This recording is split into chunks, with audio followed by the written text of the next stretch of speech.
vai dar início. We are going to start the opening session of the 6th seminar of the Atlantic Center.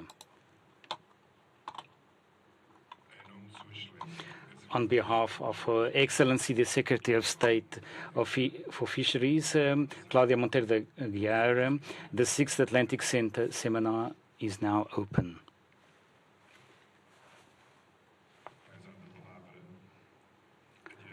The coordinator and the Director of National Defense Institute, Professor Isabel Xavier, will now take the floor.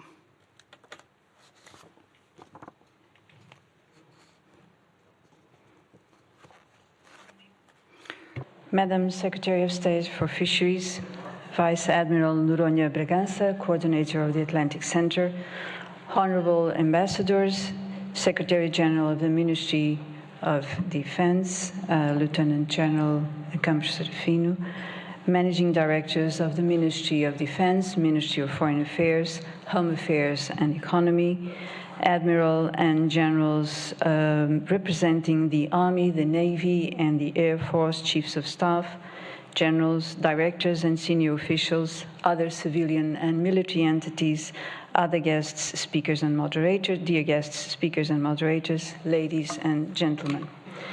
The theme of this seminar, jointly organized by the Atlantic Center, the National Defense Institute, and the Luso-American Foundation, reflects a new approach to security and defense matters in terms of concept and scope. Currently, illegal, unlawful, and unregulated fishing is not only a matter of concerns to the sectors of environment, ecology, economy, and industry, but also to international security and defense, leading us to analyze and reflect upon the interaction between man-made pressures and marine ecosystems from a multidimensional perspective. It is with great satisfaction and interest that we host these seminars, giving a warm welcome to our partners and warm thanks also to the speakers, the moderators, and the guests for your interest in this relevant theme.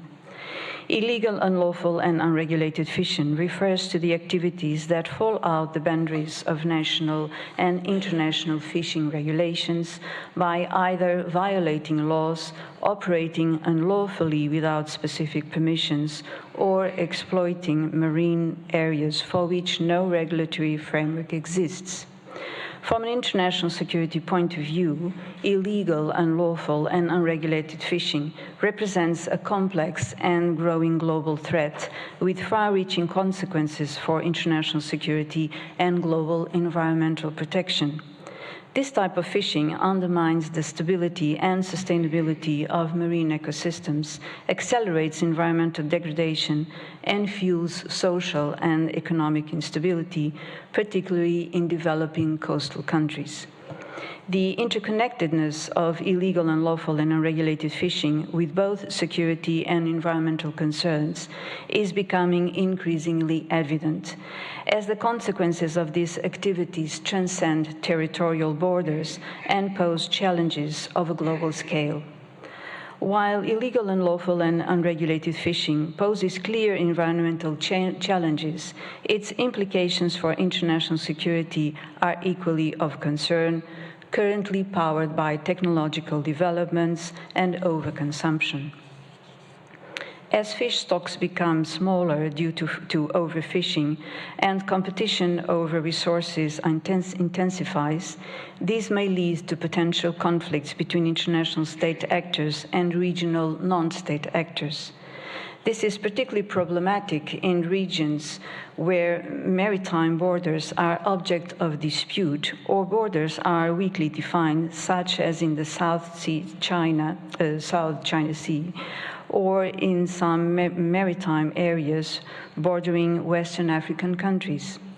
In these regions, illegal fishing vessels often operate in contested waters, triggering tensions between states and aggravating territorial disputes. Naval confrontation over fishing rights have become more frequent, raising the risk of armed conflicts between countries seeking to protect their economic interests and border claims. organized transnational crime networks also make use of illegal, unlawful, and unregulated fishing as a source of profit. Many illegal fishing vessels are part of vast criminal associations responsible for human trafficking activities, forced labor, drug smuggling, and even piracy. In fact, the fishing industry has become a well-known source of exploitive labor practices, with thousands of workers subject to inhumane conditions, often working on unregulated vessels for months or years without rights or payment. The connection between illegal, unlawful, and irregulated fishing and organized crime networks compromises international efforts to regulate fishing activities and jeopardizes cooperation in the maritime security domain. Furthermore, illegal, unlawful, and unregulated fishing impacts on food insecurity in many developing countries that rely heavily on marine resources for nutrition and economic stability. Coastal communities in regions such as West Africa or Southeast Asia depend on fish as a primary food source, and when illegal operators deplete these fish stocks, these populations face food shortages and economic hardship. This can lead to international displacements, forced migrations, and political instability, is exacerbating existing vulnerabilities among fragile states. Illegal, unlawful, and unregulated fishing is not merely an environmental problem. It is also a human security matter that has the potential to destabilize entire regions and unbalance ecosystems. Addressing the threat posed by this type of problem requires robust international cooperation and coordinated efforts at multiple levels. The transboundary nature of the problem, especially in international waters, makes unilateral action by individual states a difficult task. Several international bodies, including the United Nations, the Food and Agricultural Organization, and regional fisheries management organizations, have implemented ways to combat illegal, unlawful, and unregulated fishing, but enforcement of regulations remains a challenge. One significant tool in the fight against illegal, unlawful, and unregulated fishing is the Port State Measures Agreement, which aims to prevent illegal catches from entering global markets by requiring port states to conduct thorough inspections of fishing vessels and their cargo. The Port State Measures Agreements helps to limit or close off access points for illegal operators. Additionally, many countries are strengthening their national regulations, adopting vessel monitoring systems, and making use of satellite technology to track fishing vessels in real time and identify any suspicious activities. Ghost fleets that evade satellite tracking by switching off their geolocation systems deplete marine resources and are responsible for major marine pollution. This makes attribution and criminalization by authorities a very, very difficult task. Addressing the root causes of illegal, unlawful, and unregulated fishing requires adequate mitigation of socioeconomic drivers of illegal activities. Many fishermen engage in unlawful practices out of economic desperation, particularly in regions where livelihoods are heavily dependent on declining fish stocks, although many may also engage in easy profit practices. International aid programs that promote sustainable fishing practices and alternative livelihoods for coastal communities are essential for reducing the economic incentives behind these fishing practices. Environmental awareness with respect to marine ecosystems and their protection is also a fundamental step for the preservation of marine natural resources. Illegal, unlawful, and unregulated fishing devastates marine ecosystems primarily by depleting fish stocks and by harming biodiversity. By ignoring regulation, such fishing quotas or limits on bycatch, illegal operations overfish species to dangerous levels and kill many that were not supposed to be fished, driving populations towards total collapse. For instance, species like tuna, cod, and shark have experienced severe declines in many regions due to unsustainable fishing practices. Unregulated fishing often results in high levels of bycatch, which refers to the unintentional capture of non-targeted species, including endangered marine life such as sea turtles, dolphins, mantas, and seabirds. The destruction of these species and their habitats disrupts the entire marine food chain, creating a ripple effect that destabilizes the broader ecosystem. Ultimately, illegal, unlawful, and unregulated fishing accelerates the loss of biodiversity and weakens the resilience of marine ecosystems that become unable to recover from human-induced pressures like overfishing, pollution, and climate change-related factors. Furthermore, unlawful fishing methods, such as the use of prohibited gear, like drift nets or bottom trawling, cause significant damage to fragile marine habitats, such as coral reefs and seagrass beds, which are crucial for the balance of ocean ecosystems. Stronger environmental protection is key to mitigate the impact of this kind of fishing practices and to promote long-term sustainability. Establishing marine protected areas where fishing is restricted or banned is an effective strategy for biodiversity conservation, allowing fish stocks to recover. For instance, Togo has banned shark fishing in its waters, providing safe areas for species to recover. Whereas the recent failure to establish a marine protected area in the Antarctica is a devastating setback. Marine protected areas serve as ecological safe haven, safeguarding critical habitats and supporting the recovery of species that have been overfished. However, the effectiveness of marine protected areas depends on enforcement mechanisms, as illegal fishing within protected areas remains a significant problem in many regions of the globe. Sustainability certification programs, such as those provided by the Marine Stewardship Council, also play an important role in encouraging responsible fishing practices. By creating market demands for sustainable sourced food, these programs may provide incentive to respect regulations and avoid these illegal practices.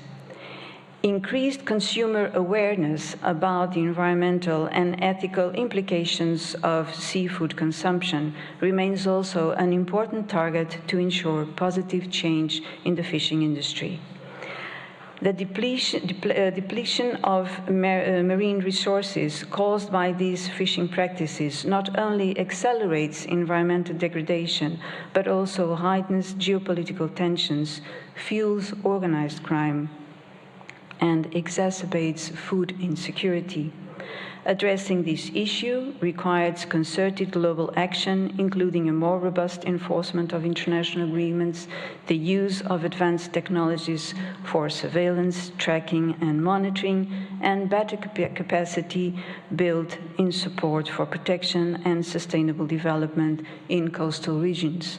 Ultimately, protecting marine ecosystems from illegal and unregulated fishing is essential to ensure global stability, food security, and the preservation of biodiversity for future generations.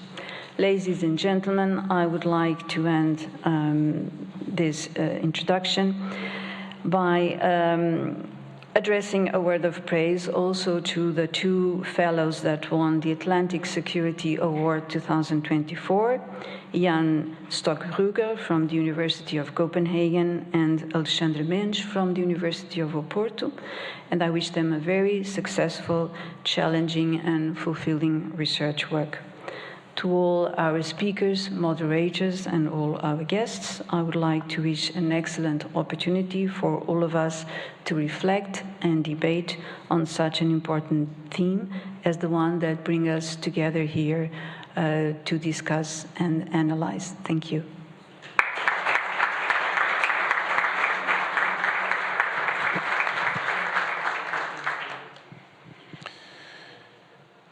Vai agora usar da palavra o coordenador do Centro do Atlântico. Of the Atlantic Center, Rear Admiral Nuno de Noronha Bragança.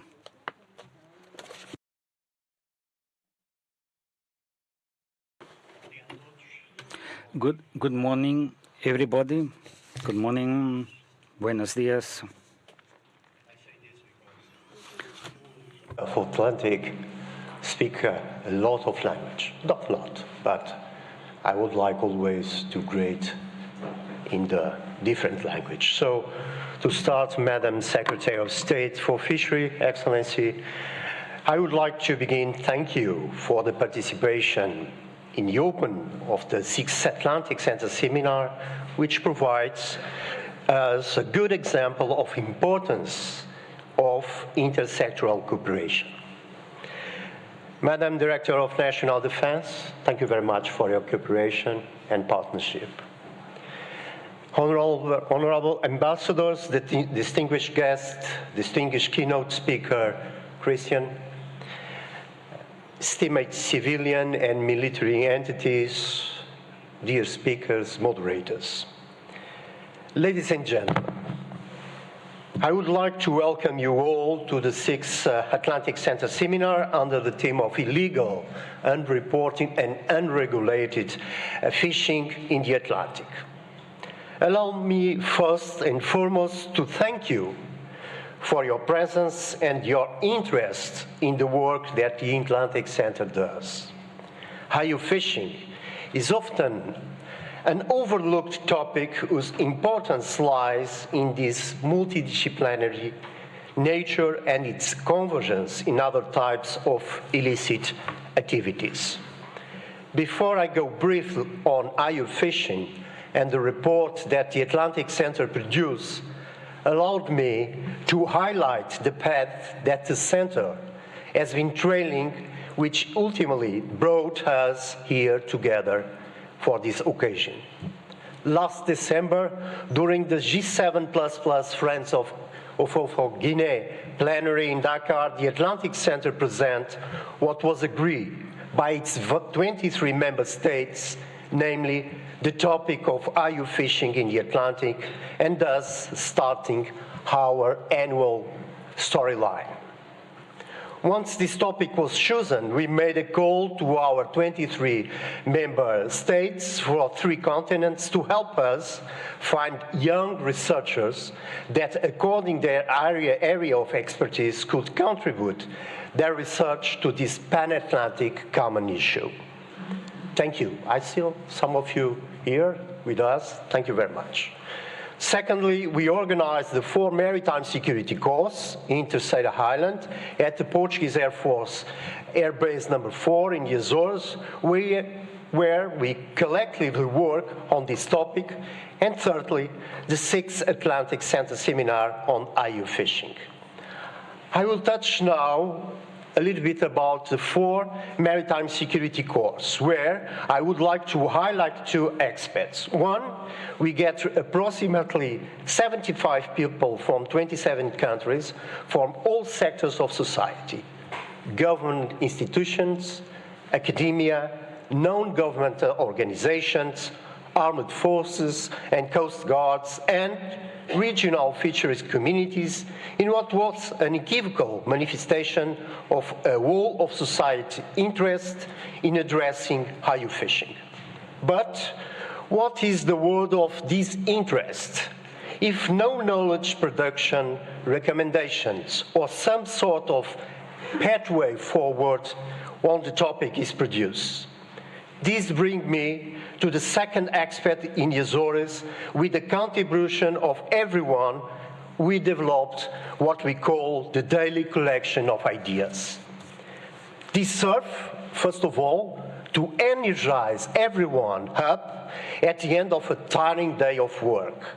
And now more seriously speaking, to gather key insights on the topic of IU fishing that we discuss during the day. These insights and discussions are now reflected in the Atlantic Center's course report, a new deliverable written in collaboration with our partners from the Gulf of Guinea Maritime Institute that aims, behind its obvious contribution as a summary of the 5 days of works, to be accessible document for everyone who wants to start reading on IU fishing. Excellencies, ladies and gentlemen, the Atlantic Center is facing a good momentum. Last year welcomed Togo and Ghana to the center, growing to the 23 member states we are today. This year, in May, we have grown by 2 organizations. We signed a memorandum of understanding with organizations that pursue objectives like those of the Atlantic Center. The United Nations Institute for Training and Research, UNITAR, and with the African Atlantic States Process American Initiative Partnership We Trust, that are bringing clear positive outcomes. Just a couple of weeks ago, a testimony of the cooperation between like-minded institutions, the Atlantic Center, alongside with UNITAR, the German Stabilization Platform, and the International Maritime Organization, host, with the support of Cabo Verde, a 2-day conference on maritime security for 150 people, where among several topics, IU fishing was also addressed. Ladies and gentlemen, since its foundation, the Atlantic Center has strived to be a pillar on political dialogue, knowledge production, and capacity building for the Atlantic community.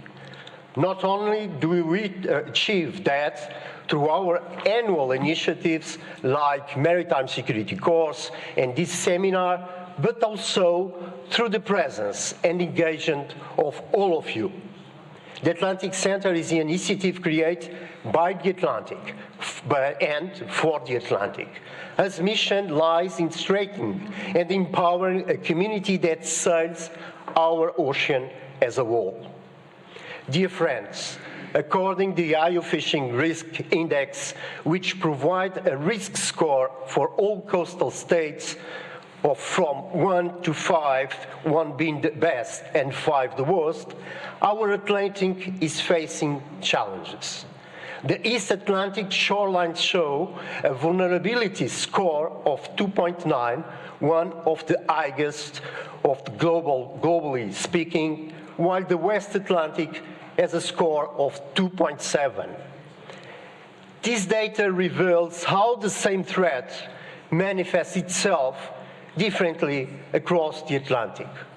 Furthermore, a relevant detail that must be mentioned when speaking about IU fishing is that, in some cases, the threat does not come from within but from the outside.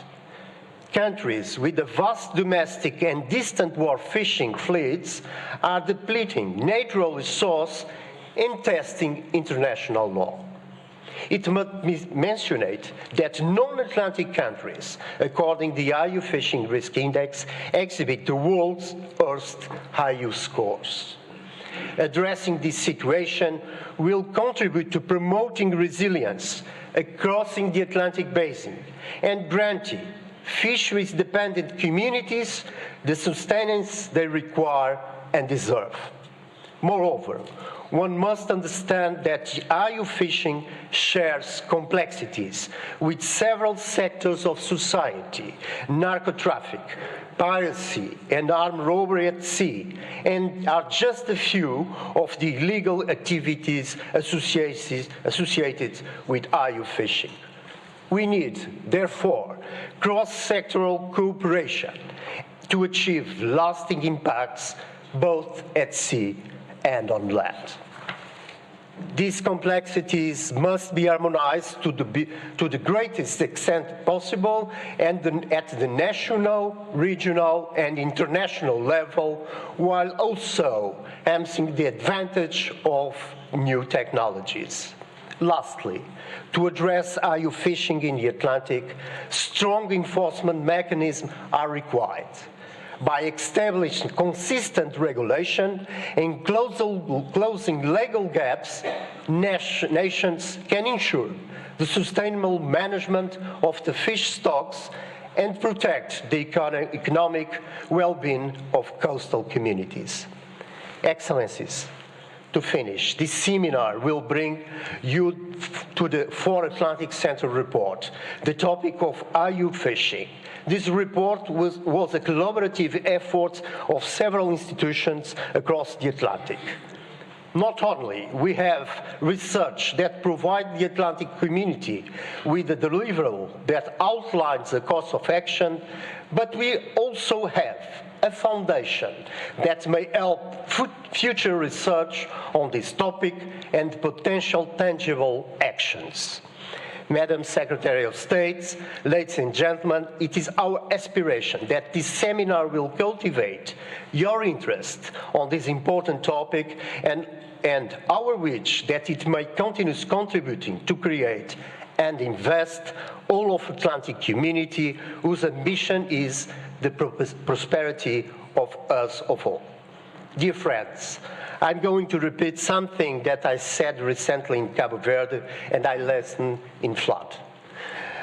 We need to be present. We need to be involved. We need to be informed. We need to understand what is happening outside our everyday world. We need to bring people to help us to reflect, discuss, and discover solutions to act in a sustainable way. In this way, we can increase ocean literacy, support better decision, and support those around us. Thank you very much for your presence, and please enjoy the seminar. Thank you. Obrigado.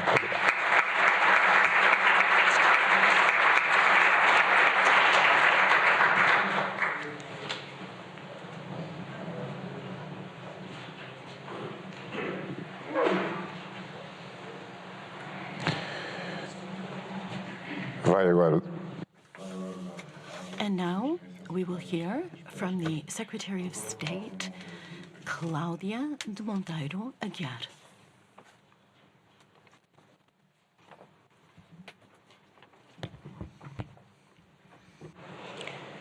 Muito bom dia a todos. Good morning, everyone. Good morning, everyone. Madam Isabel and Admiral Noronha, thank you so much for this kind invitation in your both excellencies. I extend my compliments to all civil military entities that are here present in this Atlantic Center seminar. Ladies and gentlemen, welcome to Portugal. Bem-vindos a Portugal. In a context where marine resources face growing pressures due to overfishing and climate change, promoting sustainable fishing practices has become an unavoidable priority for all of us, especially for Portugal, a European Union member state that upholds fisheries sustainability as a fundamental pillar of the EU's maritime policy. The European Union has been working tirelessly to ensure that fishing activities are conducted responsibly, respecting marine ecosystem limits and protecting biodiversity.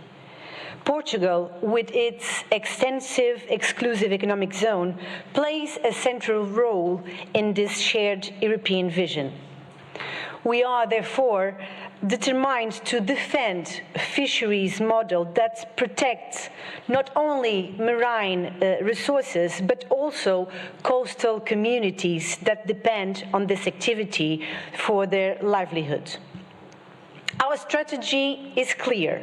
We aim to lead the way in implementing sustainable fishing practices, ensuring that exploitation of marine resources is done in a balanced and responsible manner, aligned with European and international commitments.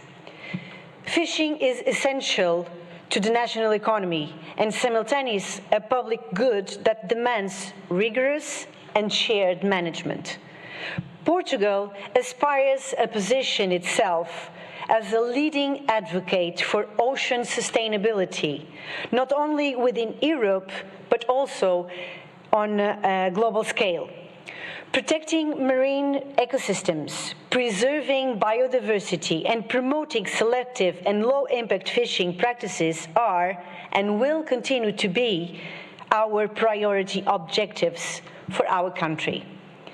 Combating illegal, unreported, and unregulated fishing requires, as it was said previously, a robust regional, national, but international cooperation too. Portugal, as an EU member state, adheres to the common fisheries policies and joined the EU in fighting against the EU fishing. We seek to leverage our influence as a member state through trade, but also diplomatic relations. Thus, with the awareness of regulation of 2008 of the EU, which came into effect in January 1st, 2010, establishing a community framework to prevent, deter and eliminate illegal, unreported and unregulated fishing, and the Port State Measures Agreement to prevent also the EU fishing, Portugal is fully committed to this fight. The effects of illegal, unreported and unregulated fishing are severe, particularly, as it was said previously, for coastal countries like Portugal or island territories that are highly dependent on fishing activities.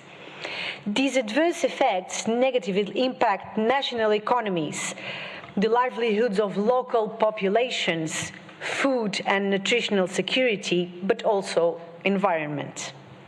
In this context, Portugal has been strengthening its surveillance and control capacities of fishing activities, with particular attention to our outermost regions, Azores and Madeira. These regions, deeply connected to the sea and fishing activities due to their geographic location in the middle of the Atlantic Ocean and the immense biodiversity of their seas, are particularly vulnerable to EU fishing. Portugal, as the guardian of one of the world's largest exclusive economic zones, stands at the front of this fight.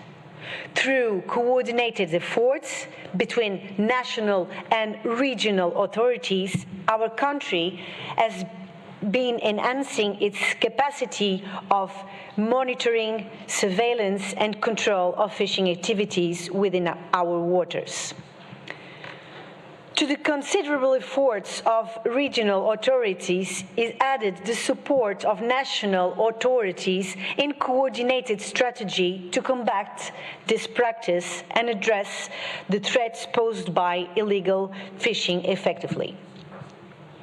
The Portuguese government has significantly invested in reinforcing the control capacities, both at national and regional levels, through the system CIFICAP, Monitoring, Control and Surveillance System, which brings together with various entities such Navy, Air Force, Republican National Guard, and regional authorities of Azores and Madeira.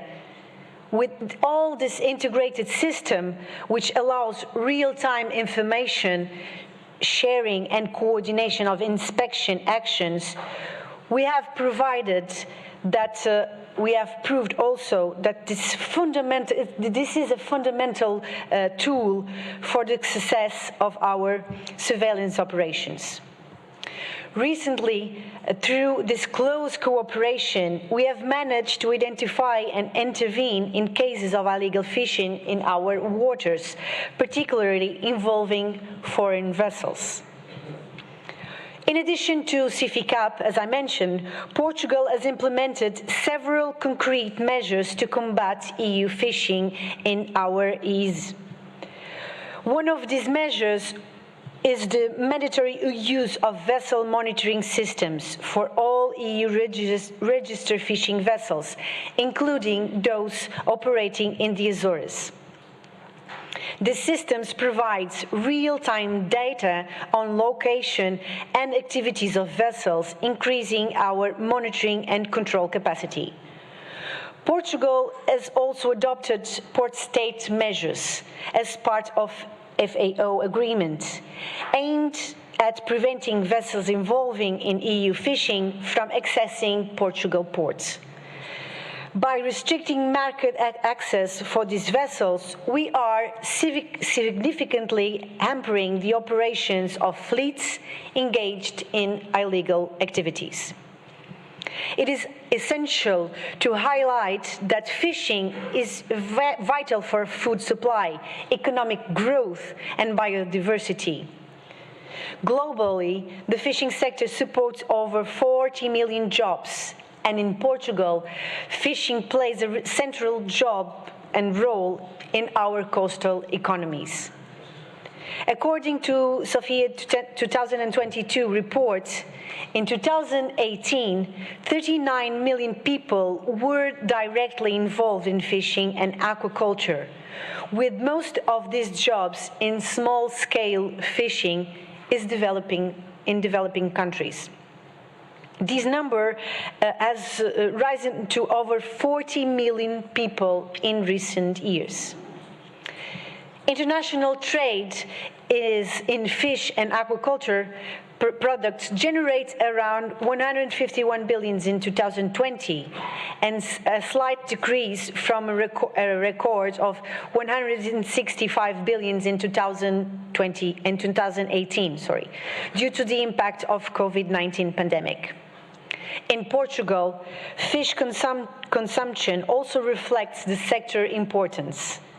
In 2020, Portuguese households spent approximately 3.8 million euros on fish, a 6% increase over the previous year. Portuguese people consume more fish than the EU average. However, IUU fishing continues to pose a serious threat to sustainability. This practice undermines fisheries conservation and management, and this imposes additional and coastal on legitimate fishermen, and enables illegal operators to avoid compliance costs. Economic losses due to IUU fishing are estimated to reach 50 billion annually, but the impact is not solely economic. This practice depletes fisheries resources, threatens marine biodiversity, disrupts ecosystems, and contributes to food insecurity, especially in developing countries. It also destabilizes governance, maritime security, and international relationship. In this framework, Portugal's role is clear.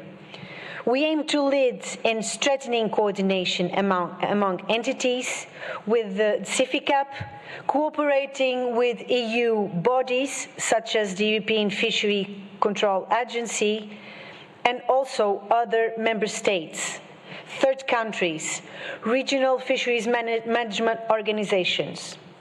Furthermore, our cooperations with the entities in veterinary, tax, custom areas, as well as food safety, is crucial to ensuring effective management of fisheries resources.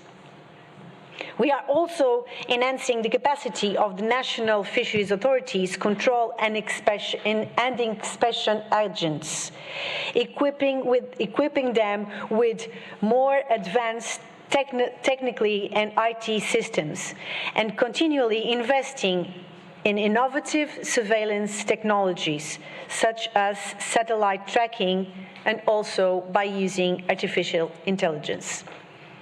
Fisheries are not only an economic resource, but also a shared global heritage. Portugal's leadership in defending sustainable fisheries will be crucial in our position in the years ahead. The fight against EU fishing is not solely a governmental responsibility. It is also a duty for the industry, for communities, and for all consumers. The sustainable management of marine resources is fundamental to ensure that future generations inherit healthy oceans and thriving fisheries, maintaining marine biodiversity and economic stability. Ladies and gentlemen, the path is long, but with determination, with cooperation, and with leadership, Portugal will continue to play a crucial role in defending our oceans, our seas, but especially our communities. By leading efforts to combat EU fishing, we can ensure that oceans continues to provide resources for humanity, both as a source of food, but also economic opportunities, while protecting the biodiversity that sustains life on Earth. Thank you for all your attention. It was a huge pleasure to open this seminar, and I hope that it will be a fruitful discussion and a fruitful debate, not only for Portugal, but also for all the countries that are here present. Thank you so much.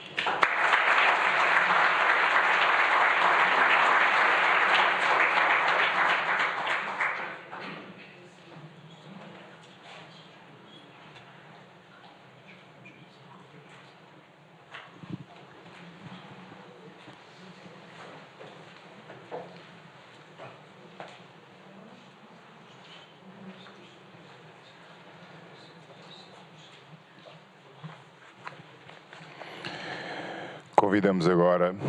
We now invite Professor Christian Bueger, PhD, to give us the opening speech of the seminar titled The Environment on the Collective Maritime Security Agenda, Fighting Fishery Crime. You have water if needed here, okay?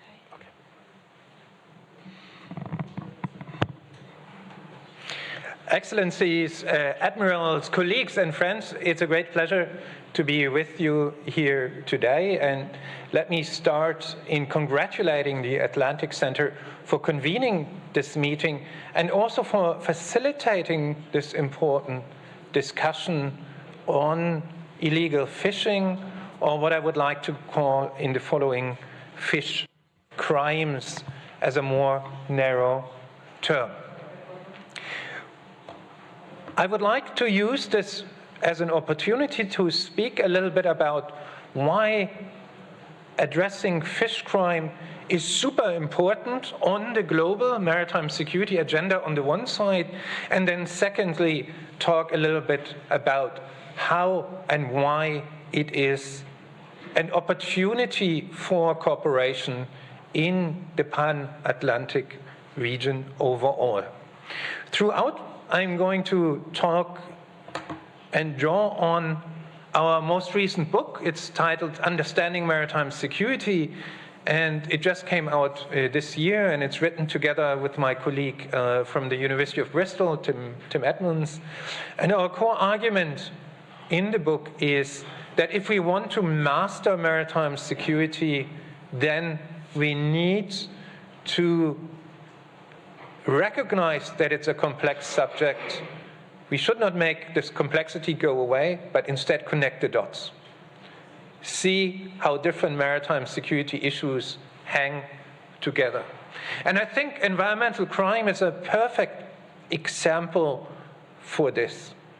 Environmental crimes, such as illegal fishing, connect various aspects of the ocean agenda, and allow me to tease that out in a couple of minutes. So this is my first argument. And secondly, I'd like to talk a little bit about why and how the fight against illegal fishing is an opportunity for pan-Atlantic cooperation. Now, to start, if we are looking at contemporary discussions on ocean governance, on global ocean politics, we can see that there are 4 big discussions.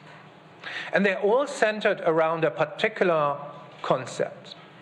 The first one is maritime security, and here we're talking about protecting marine activities from particular sets of threats.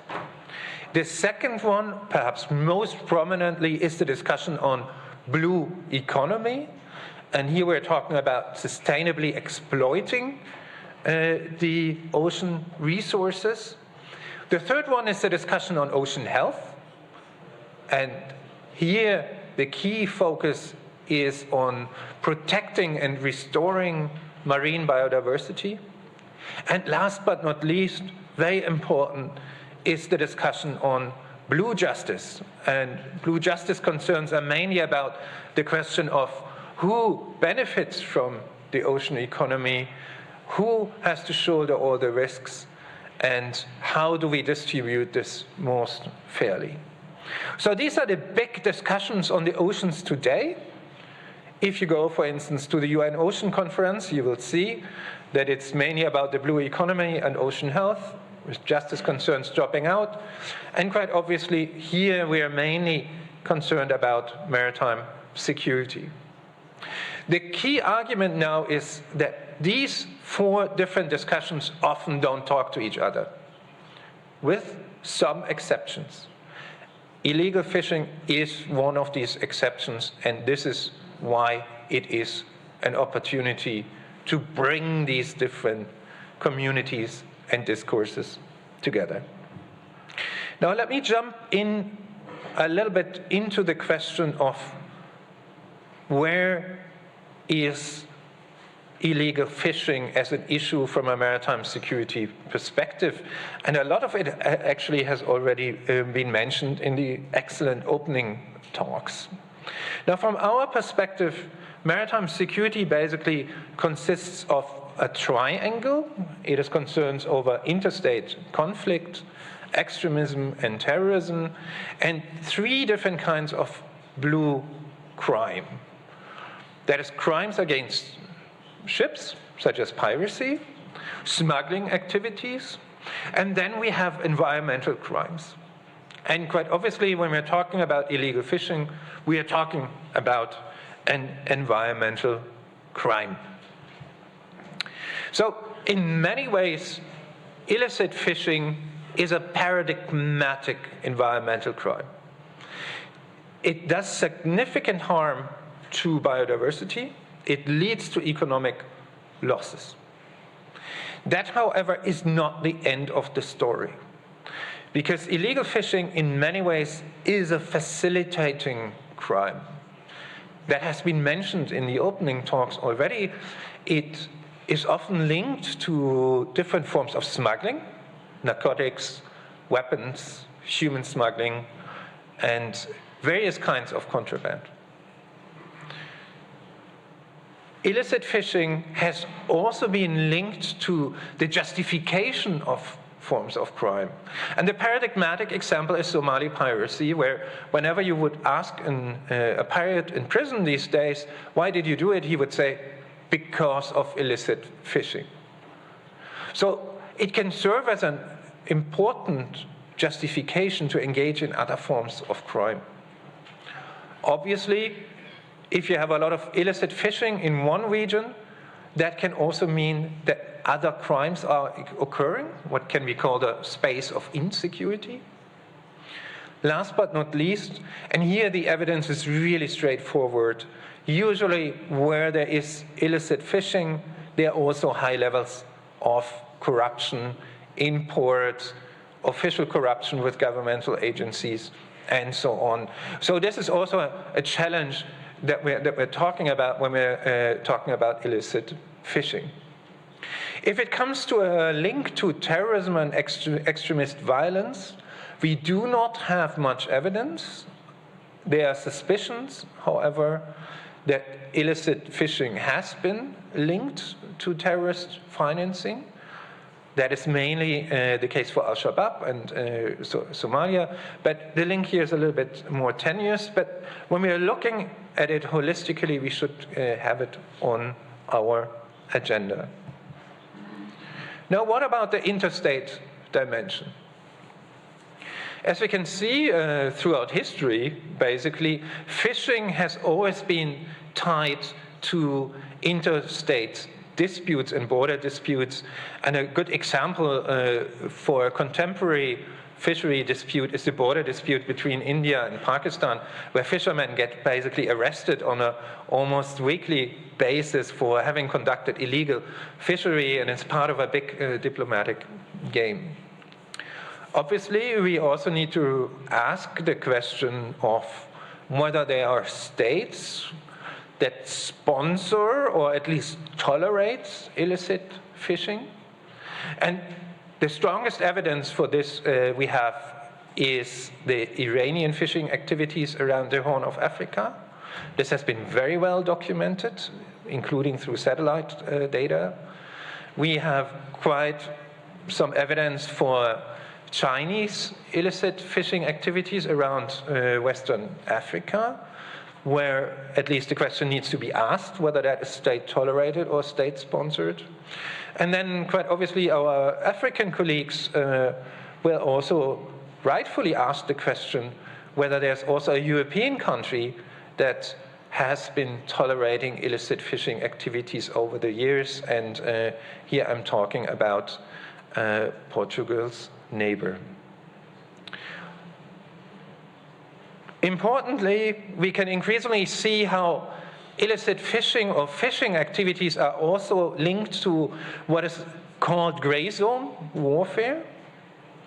And we can here, for instance, see the Chinese fishing fleet being used for activities that are primarily strategic and military in nature. So that happens in the South China Sea, for instance.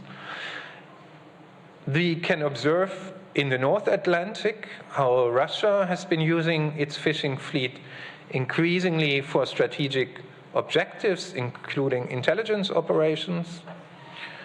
But then there are also other cases. I don't know how many of you have seen this in the news. 2 years ago, Russia announced a major naval exercise in the North Atlantic, in the Irish exclusive economic zone. And the way that this was stopped was actually through a protest by the Irish fishing community, who said, no, we are not going to accept a Russian naval exercise in our fishing grounds. So we can also ask the question, is that also a sort of gray zone tactics? So all of this is at stake when we're talking about illicit fishing. And let me come now to the question of illicit fishing as an opportunity, or the fight against illicit fishing as an opportunity. As I said in the beginning, people who are interested in the blue economy, in ocean health or blue justice, they care about illicit fishing as much as those do in the maritime security community. So there's here a huge opportunity to connect these discussions. And for instance, if you look at the United Nations debate, the UN Ocean Coordination Body, the only security issue that you often find in UN ocean debates is illicit fishing. It is not smuggling, it is not piracy, it is illicit fishing. And that is indeed a huge opportunity. And let me just kind of like flag some of these opportunities very briefly. First of all, I think through the topic of illicit fishing, we can talk within regional fishery management organizations about security issues. So there's an opportunity to talk about regional security. The most recent Partnership for Atlantic Cooperation explicitly excludes security. Right? That was part of the declaration of last year. However, it also flags illegal fishing as one of the challenges the cooperation, the PAC, wants to address. So very timely that the Atlantic Center put this topic on the agenda, and I think it can be a vital topic within the Partnership for Atlantic Cooperation. And here, I think it can serve as the basis to develop pan-Atlantic maritime domain awareness. And let's not forget that in particular in the South Atlantic, we do not have a strong maritime domain awareness collaboration, because no one has really stepped up to deliver that service for the region there. And the cooperation between fishery agencies can here serve as a starting point to look at maritime domain awareness much more broadly.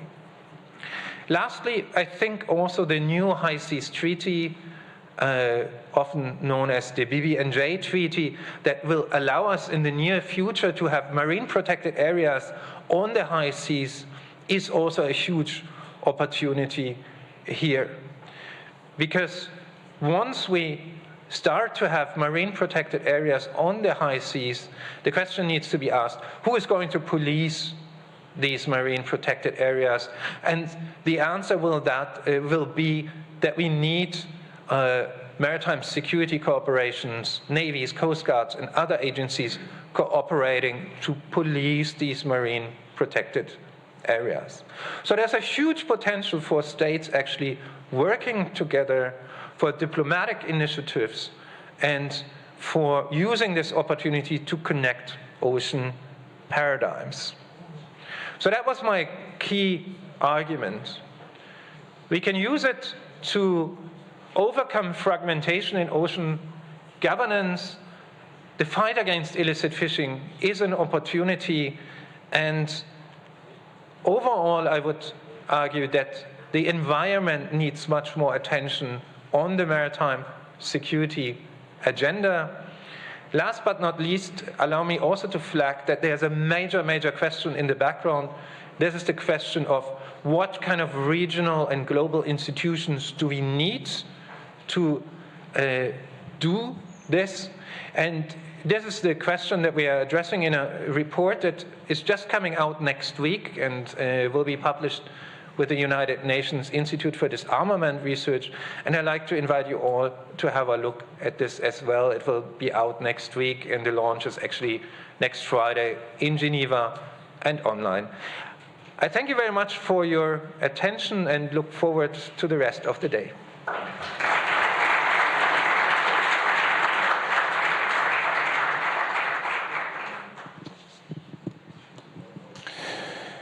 Vai dar início. And now we're going to begin with the first session of the fourth report of the Atlantic Center. And we're going to analyze illegal, unreported, and unregulated fishing in the Atlantic. We'll have two panels where we will have researchers that actually contributed to the report. It will be moderated by the Navy Commander Antonio Alexandre, who's the integrated researcher for the IPRI NOVA research.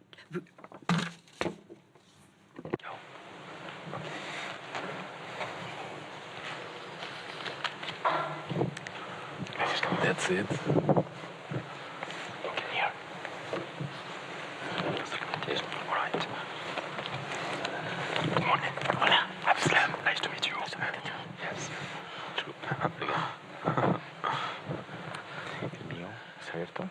Sorry? I don't know.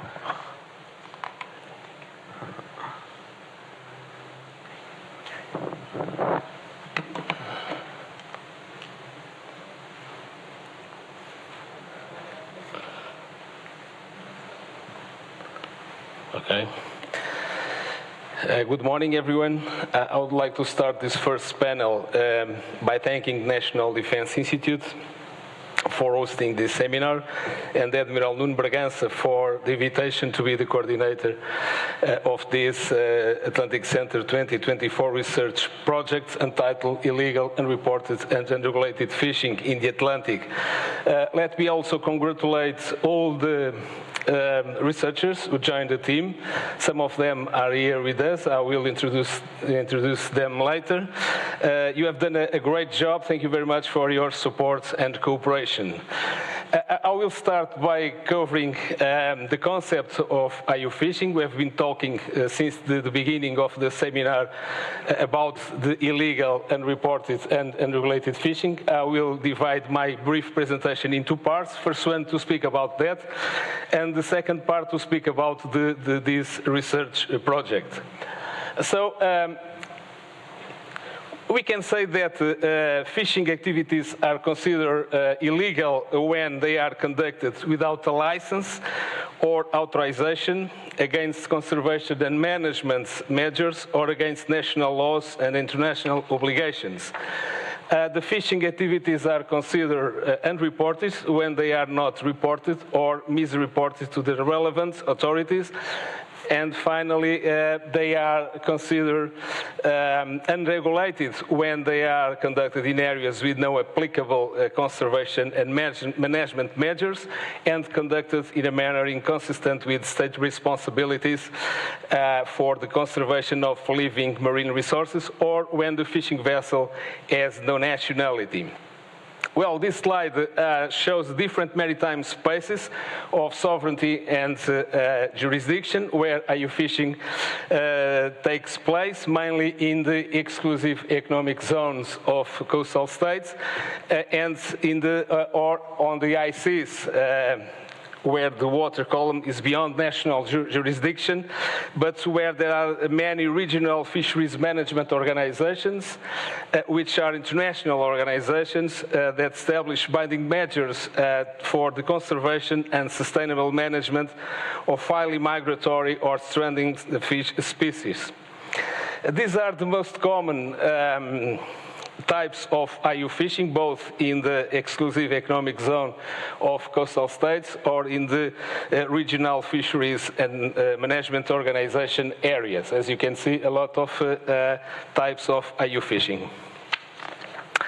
Let me say, let me emphasize this, why this issue is so relevant nowadays. Well, the first thing I would like to mention is the world's fisheries are at risk due to rising global demand for fish, declining ocean health, and continued IU fishing. IU fishing is also a major threat to marine biodiversity, sustainability, and the balance of marine ecosystems around the world. And some regions in the Atlantic are among the most relevant regarding this issue. Estimates put illegal catch at about 30% on the west coast of Africa, but also the south coast of America is severely affected by IU fishing.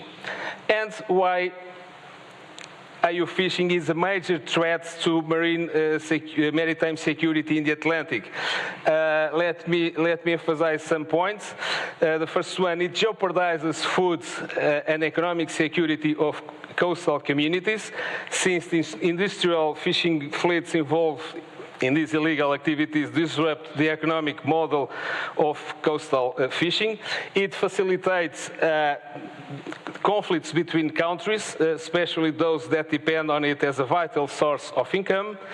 It undermines government institutions, not only because it is lucrative for criminals, but also since it is often linked to other transnational crimes, as mentioned before in the previous presentations, that take place at sea, such as drugs, arms, or human trafficking. And finally, it increases the risk of piracy and armed robbery at sea. Well, in these circumstances, the aim of this research project was to analyze IUU fishing in the Atlantic, exploring its links to other issues such as smuggling of drugs, weapons and people, piracy and armed robbery at sea, and maritime terrorism, and to identify innovative and tangible ways forward, with particular emphasis on the role of technology, capacity building, and international cooperation to reach concrete measures to tackle the problem. And for that, we have defined 3 main objectives. The first one, mapping the IUU fishing in the Atlantic. Then analyze the potential links between IUU fishing and other illicit activities within the framework of transnational organized crime. And finally, propose concrete measures to combat the phenomenon of IUU fishing in the region studied, bearing in mind the role of technology, regional capacity building, and international cooperation. Well, talking about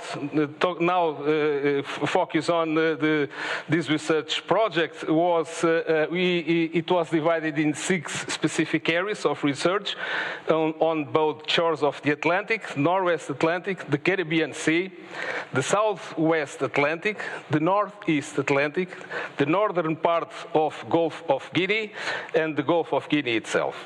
Different approaches were considered by the researchers, ranging from the legal perspective to the threat that IUU fishing poses to marine ecosystems and the sustainable management of fish stocks as well as to the integrity of security of coastal states. And these are the researchers assigned to these projects and the organizations they are affiliated with. Rafael Zalesco from Brazil, affiliated with the Brazilian Naval College and Inter-American Defense College. Andrés Torrillo and Jorge Torres from Colombia, affiliated with the Colombian Navy. Juliet Obeng and Alberta Sago from Ghana, affiliated with the Gulf of Guinea Maritime Institute. Jamal Makroux and Abdesalam Jali from Morocco, affiliated with the Policy Center for the New South. Tiago Marques from Portugal, affiliated with the Autonomous University of Lisbon. And finally, Jacob Aloisi from the United States of America, affiliated to the US Coast Guard. And in the last column, you can see the titles of the papers presented by the researchers. Well, the researchers' conclusions show a prospective vision of the fight against IUU fishing in the Atlantic with some innovative solutions. I would like to emphasize that IUU fishing is not a specific threat to maritime security in the single region of the Atlantic. The west coast of Africa, especially the Gulf of Guinea, is the region most affected and where the link between this phenomenon and other activities connected to transnational organized crime is more evident. And the capacities of states and regional organizations in the Atlantic are also very different. The region most affected, Gulf of Guinea, also has the fewest human, material, and financial resources. Several actions have been identified that can be used to combat IUU fishing. And I will end this brief presentation with this table showing the mitigation measures for IUU fishing in the Atlantic by region, following the work done by the researchers. In the first column, you can see the different mitigations measures, a lot of them. I believe they are 15 or 16. On top of the table, the region studied, and in the middle, you can find what measures can be applied to those regions. Well, I don't want to go any further on this subject because the researchers will provide more detailed information in their findings. Thank you very much.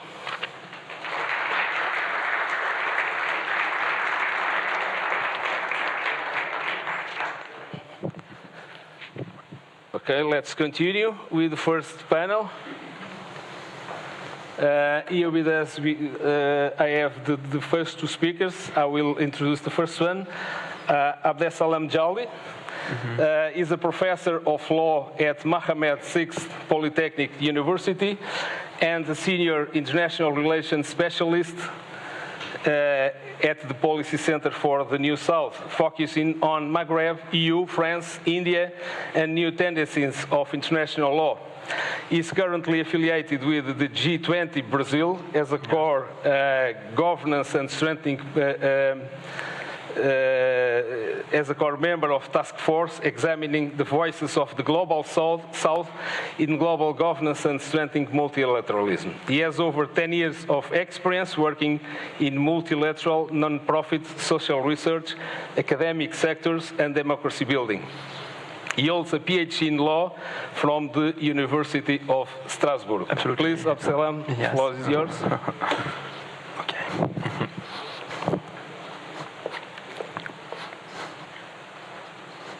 Okay, let's go. So, good morning, you all. Sorry. Can I start? Ok. Bien, good morning, you all. Bonjour à vous tous. D'abord, je...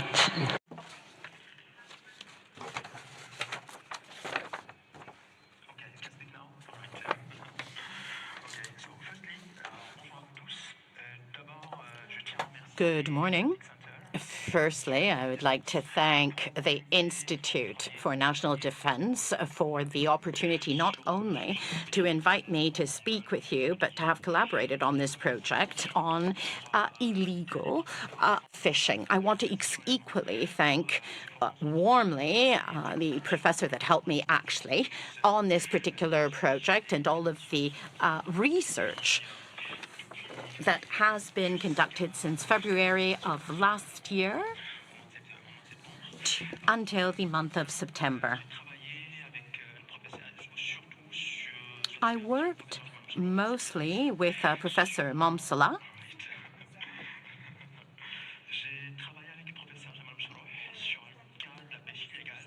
and we worked on illegal fishing, specifically focusing on the Gulf of Guinea, so Senegal, Liberia, for instance, and Cape Verde. So please do not hesitate to ask any questions should you have any observations that you would like to make. This sector plays an important role in the economies of countries of Gulf of Guinea, notably the coastal communities in low income and in food deficit state, as well as the fishery sectors in these countries contribute significantly, provide up 55% of animal protein and contribute significantly to GDP of these countries with important and substantial portion of fish is being exported. However, the illegal fishing undermine the capacities of these countries and also the capacities of these coastal communities by impacting, firstly, their economic security, secondly, their human security, and thirdly, their cultural tradition. So, firstly, as a general overview of illegal fishing in the northern Gulf of Guinea. As I have explained, the illegal fishing impacts the economic security, human security, and the cultural tradition of the coastal communities in the region of northern Gulf of Guinea. About the economic security, the reduction of fish result specifically in a reduced catch for local fishers, which in turn affect their economic security and their ability to support their families. So when the livelihood of the local fishers are compromised, of course their capacity to meet their own and their family food needs diminishes, thereby impacting the overall economic security of northern Gulf of Guinea. Although estimating the economic cost of illegal fishing in this region is challenging, available data suggests that between 40% and 60% of the general caught in this region of northern Gulf of Guinea are harvested illegally. Here I can briefly show with you the experience of Senegal. On the one hand, Senegal is considered as one of the largest and important state in terms of the biodiversity of maritime resources. However, the Senegal authorities during the last decade has seen a decline of the sector, notably due to unsustainable fishing practice, according as example, according the Food and Agriculture Organization, and also according the Environmental Justice Foundation. In 1981, almost 80% in 1981, the local fishers provide up 80% of fish consumed domestically.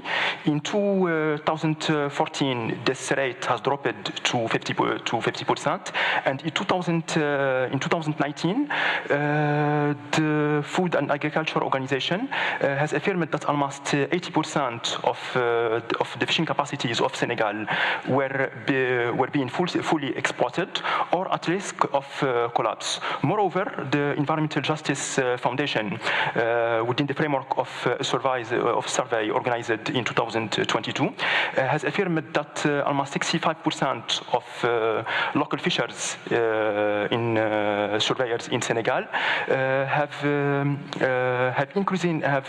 reported increasing difficulties to fending their families. Secondly, that's about the economic security. Now, what about the human security? Also, the illegal fishing pose a significant threat to human security of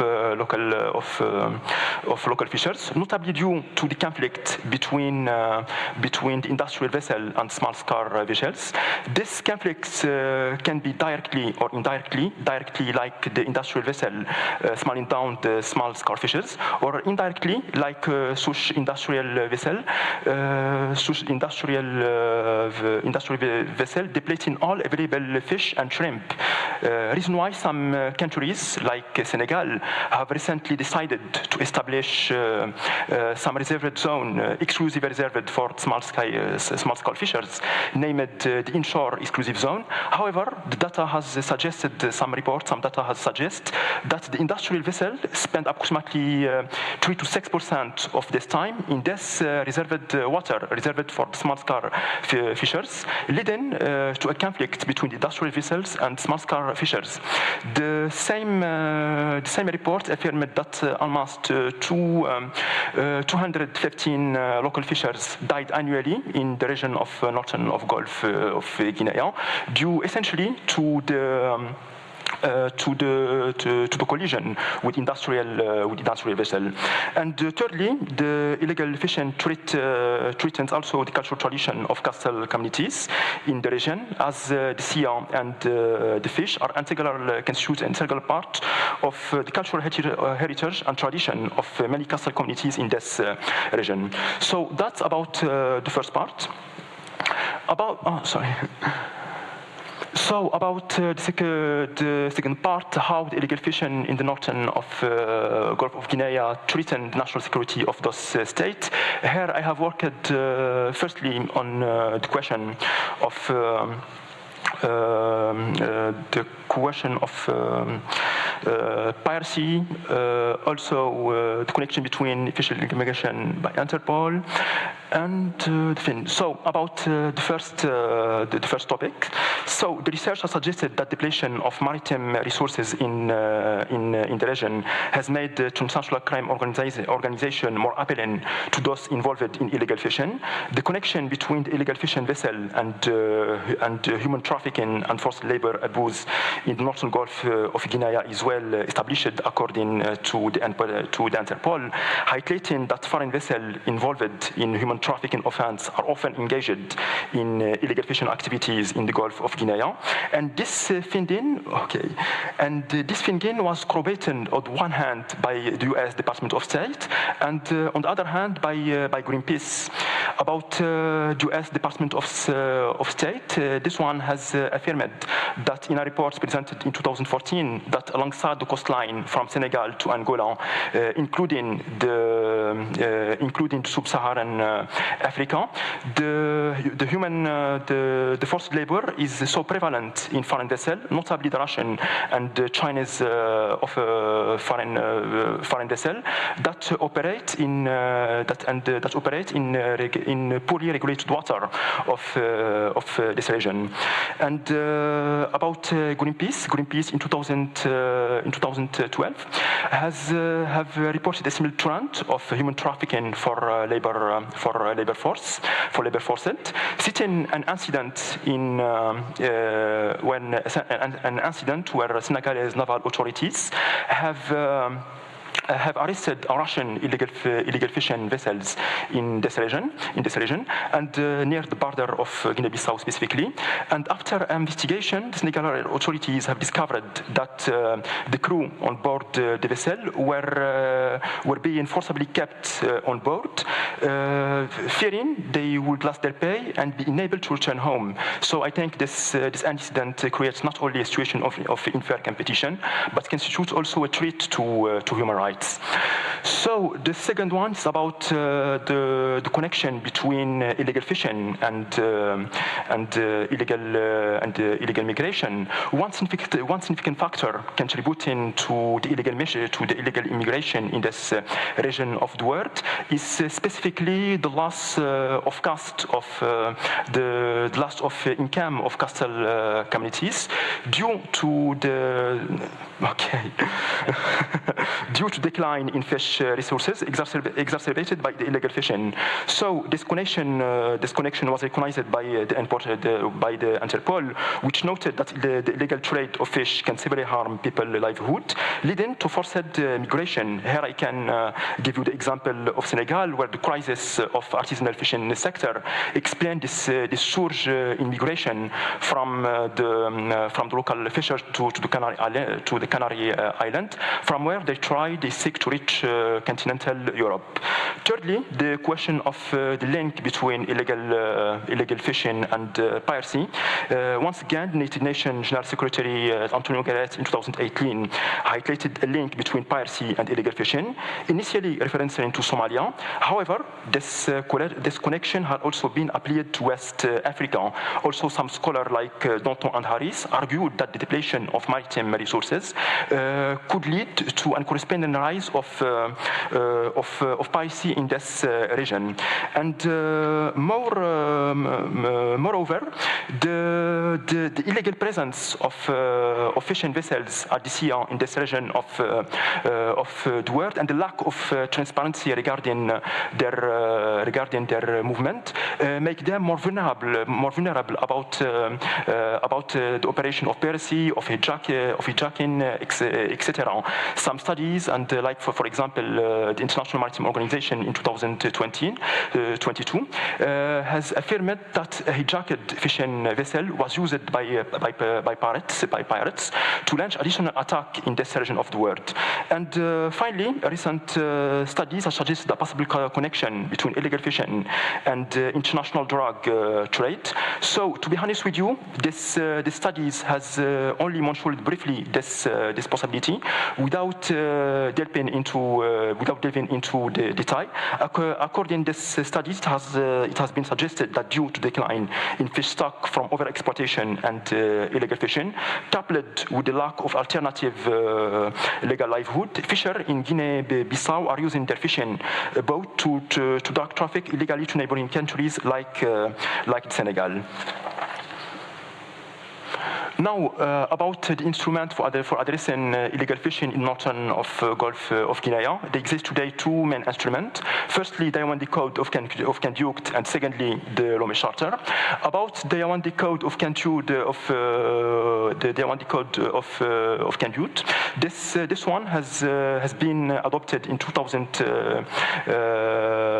2013, 2 years after the two resolution of United Nations General Secretary about maritime security in this region of the world. So although the UN Code of Conduct is writing the test agreement signed by all the states of the region of Gulf of Guinea, it appears that the signatory states did not intend for it to be a binding test.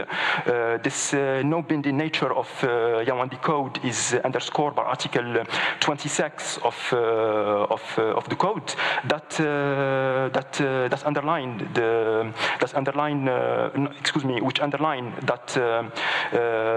that 3 years into after the UN Code entry into force, the signatory state could start a negotiation in order to transform the test in a treaty, in building multilateral treaties. About the domestic implementation of UN Code is straightforward. The countries, the Francophone and Lusophone countries like Senegal and Cape Verde operating under the monist approach. Once the Treaty on International Convention are adopted by the appropriate authorities and published domestically, it became one of the land, one of the law of the land, without requiring any law of implementation. However, the implementation become more challenging for countries that operate. 2 minutes, okay. Become more challenging for countries that operate under the dualist approach, like Nigeria, like Gambia, like Sierra Leone, because for those countries, a legislature should be adopted in order to domesticate the international treaties concluded before it can implemented and enforced domestically. About the Lomé Charter, so go ahead. So the Lomé Charter is how the statute of international treaties as defined by the Vienna Convention on the law of the treaties is adopt a proactive approach by urging state to implement measures on land to address and mitigate illegal activities at sea. For example, Article 3A insists that the illegal fishing not constitute only a form of maritime insecurity, but also constitute a form of transnational organized crime. However, nearly a decade after its adoption, the Lomé Charter faced three principal challenges in its implementation.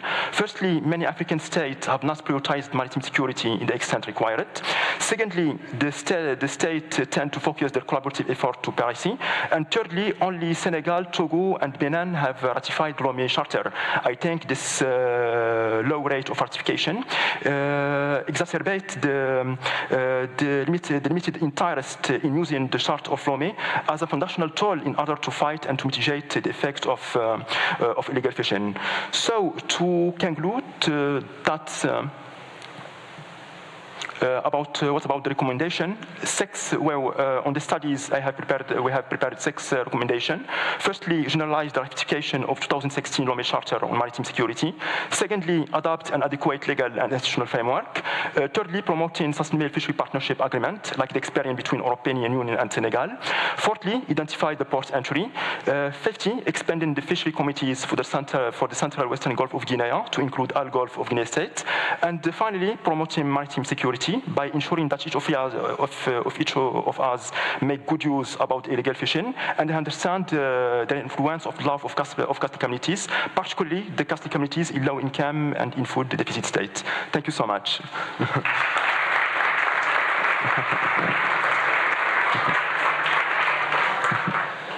Okay, let me introduce the second speaker of this first panel. Andrés Trujillo is currently director of Naval Academy for the Strategic Studies of the Colombian Navy and is pursuing a master's degree in politics and international relations at the Universidad Sergio Arboleda.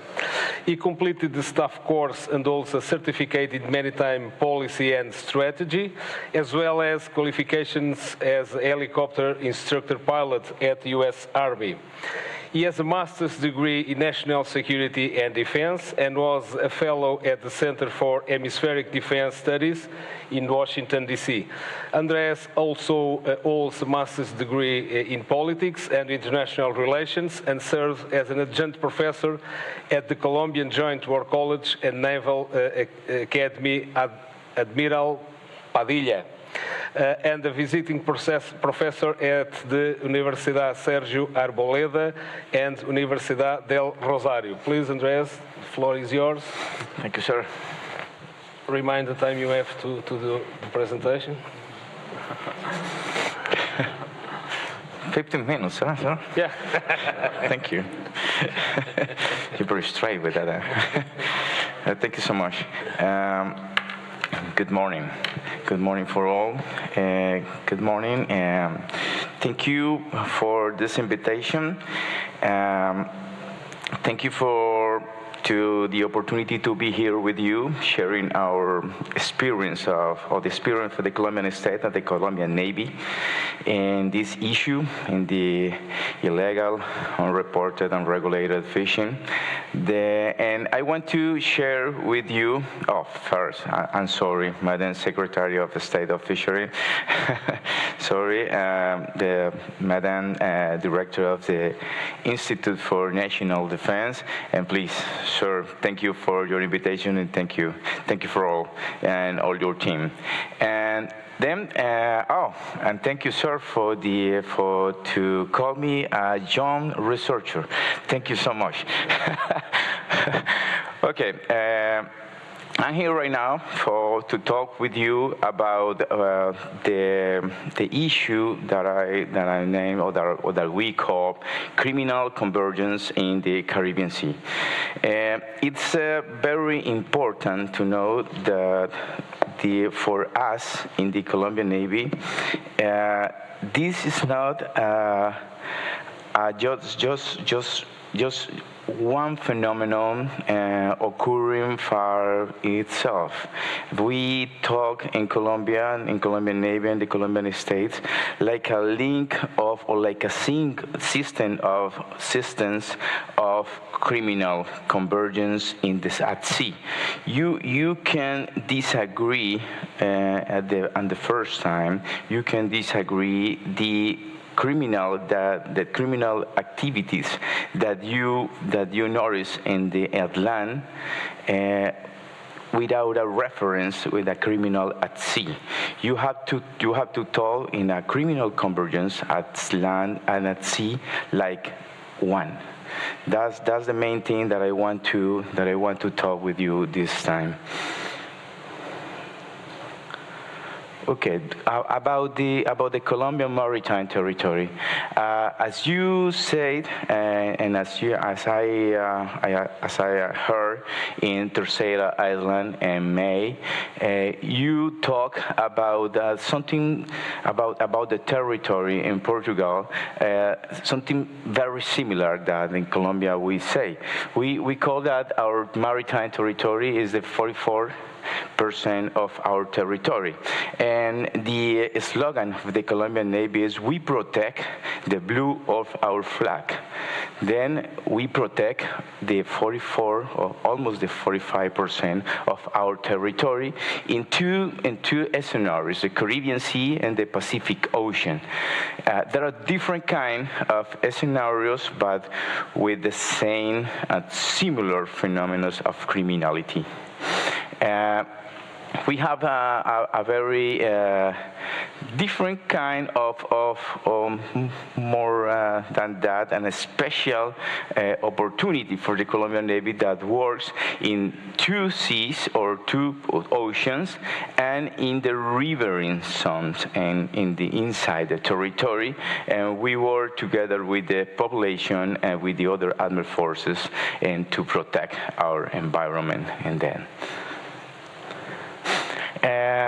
for us, the marine biodiversity is so important. Colombia is the second country in the world with the more biodiversity in all his territory. Our oceans, like the slide said, are home or more than a lot of species, marine fish, mollusks, crustaceans, and coral reefs. And we have right now, in this moment, we have that 34.5% of our Colombian maritime territory declared as marine protected area. But this is a challenge, yeah.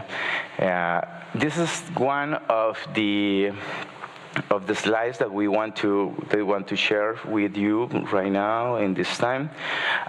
This is the IUU fishing events since 2021 to 2024. We have 22 events, and this is just the Caribbean side. We have a lot in the Pacific side, but in this scenario, we want to talk about this, about the fishing vessel flag country. We have 22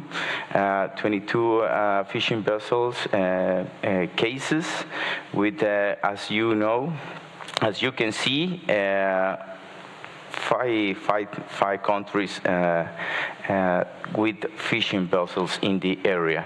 The triangles that you see in this slide are the places that when we did the seizures of the catching of this kind of vessels, doing IUU fishing and in different places. But if you can see, if you will notice, we have some hot spots that we are working right now in these areas. As you can see, we have in this case we have we are presenting you the boundaries that we are protecting right now after the 2012 declaration of the International Court of Justice about the boundaries between Nicaragua and Colombia. This is one of the latest cases that we had in the Caribbean. As you can see, this is in the bottom of the slide, there are the species that we are protecting right now from the IUU fishing. You can see Caribbean king crab, queen conch, Hawksbill sea turtle, parrotfish, and Caribbean spiny lobster. We have a lot of problems, especially with the lobster in that place, because we catch we capture vessels like the right side and the slide with divers, with the scuba divers doing that kind of fish. There's a very huge problem because that represents a lot of human rights violations inside the fishing vessels every time that we have this kind of events. And the other thing is when the Navy or the Coast Guard, 5 minutes, thank you, arrives to the place, finds the people or the people that you see in the small boats abandoned for the captains of the vessels when we arrive. This is the IUU fishing seizures by year at the right, and the species that are affected for that in the recent years. This is one of the conclusions, the criminal convergence at sea. This is one of the Center for Research and Analysis that we have in Colombia that identify the hotspots that you can see. And one of the conclusions of the Orion campaign, naval campaign. You need to understand that you need a robust monitoring, control, and surveillance capacities, and the coordination between various stakeholders. The role of the Navy and the Armed Forces in this case is indispensable. Without their presence and intervention, international regulation and agreements will lack effective enforcement to the ground. You can see at the right side the recent UAVs that we are integrating in our fleet to war against IUU fishing in the Caribbean. And just my last thought, and the last thought that I want to share with you is about this. Only through a true convergence of policies, technology, regional cooperation, and effective law enforcement can this phenomenon be sustainably addressed, ensuring the protection of marine resources for future generations. Thank you very much.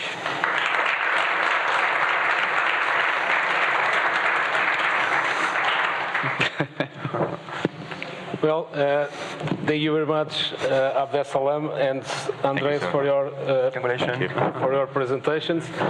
Well, this concludes the first panel. If you have any question, please keep it for the second panel. Thank you.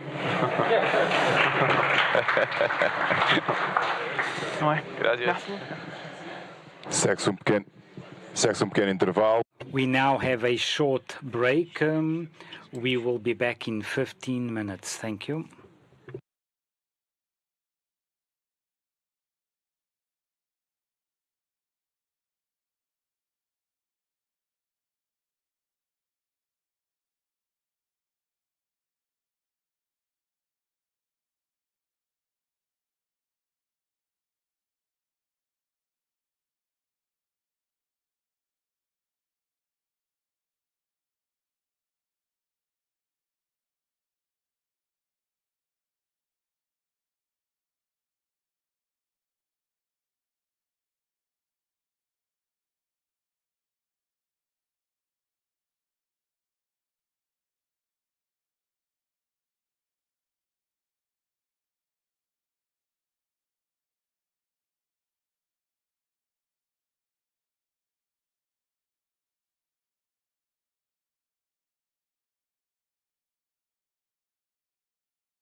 The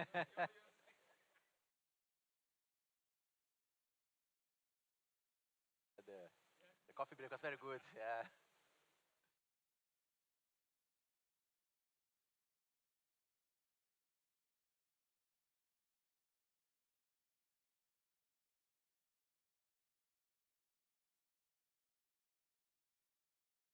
Não, obrigado.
Vai dar-se início à segunda sessão de apresentação. We're going to begin the second session, presentation, illegal, unreported, and unregulated fishing at the Atlantic.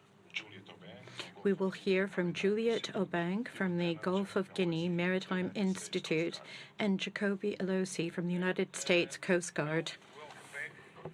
We will start with Rafael Zelesco. He will be the first speaker, and I will introduce him. Rafael Zelesco Barreto holds a PhD in International Law from Universidade do Estado do Rio de Janeiro, Brazil. He is Assistant Professor of International Law at Brazilian Naval War College in Rio de Janeiro, where he teaches and supervises Masters and PhD students in the postgraduate program of Maritime Studies and coordinates the graduate course in Maritime Law.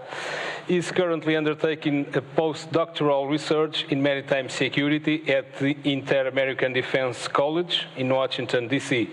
His research and publication areas include law of the sea, law of armed conflicts, international courts, and theory and history of international law. Thank you, Rafael. Please, floor is yours. 15 minutes.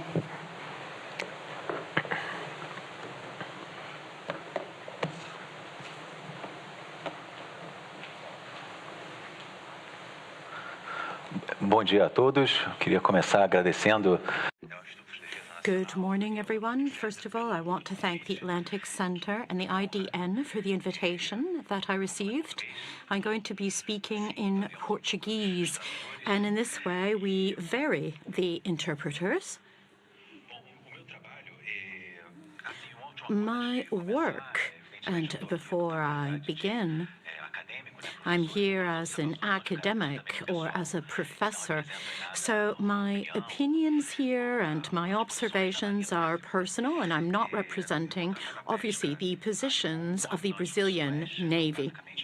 I'm here to speak to you about, of course, the Atlantic Southeast. I'm going to be speaking about Brazil, Argentina, to mention a few countries. Of course, as part of the Atlantic, is also Atlantic Center. This is a region that is not, first of all, there's a lot of regulation. So when we think about the Atlantic, or we think from a universal point of view, it's not necessarily a highly regulated zone. And this brings a great deal of problems. Also, IUU fishing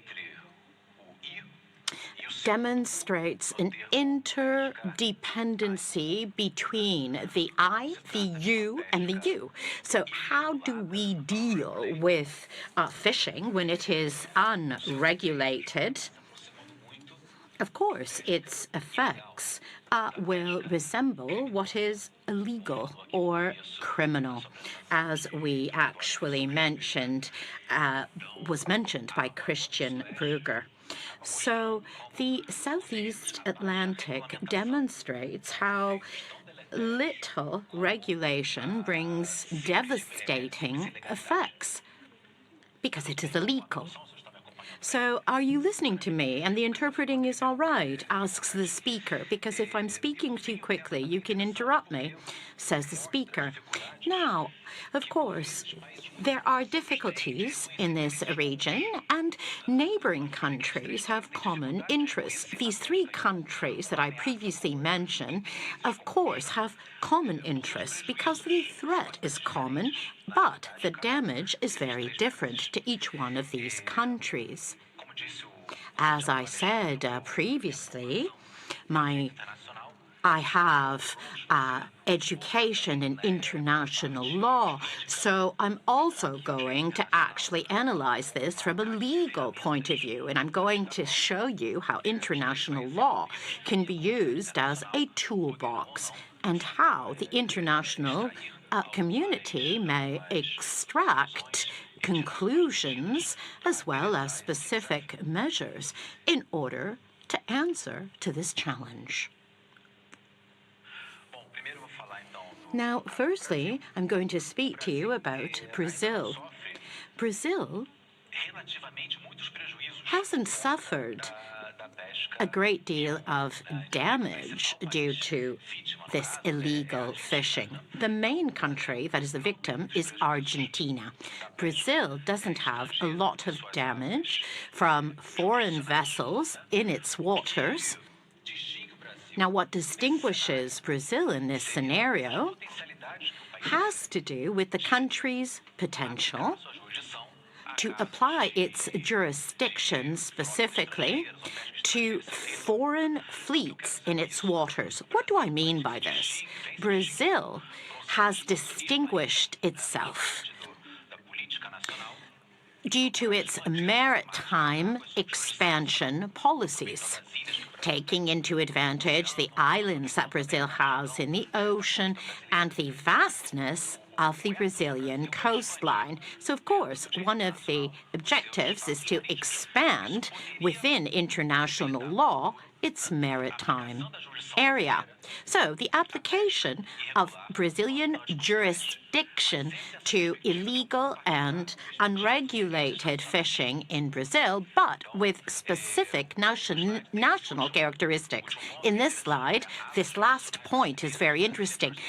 The Brazilian jurisdictional waters. This is the term that the country uses to refer to all of the ocean spaces under its jurisdiction. And it has been applied to a great deal of spaces as the country begins to actually prioritize the domain of its maritime waters.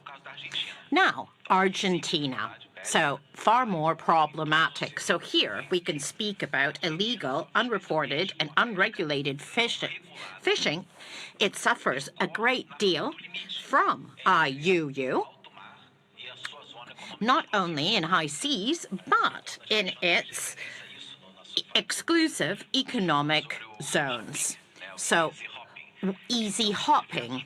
So we have several vessels with Chinese flags, Taiwanese flags, but also European flags are present in the waters, that is the limit between the exclusive economic zone of Argentina and high seas. So they're right there at the limit. And many times they surpass or cross the limit of the exclusive economic zone of Argentina. And these lines are not fictional. So these foreign vessels, when the Argentinian authorities are not present, then they are very productive in taking advantage of the exclusive economic zone of Argentina. So these foreign fleets, we're talking about anywhere between 400 and 600 vessels.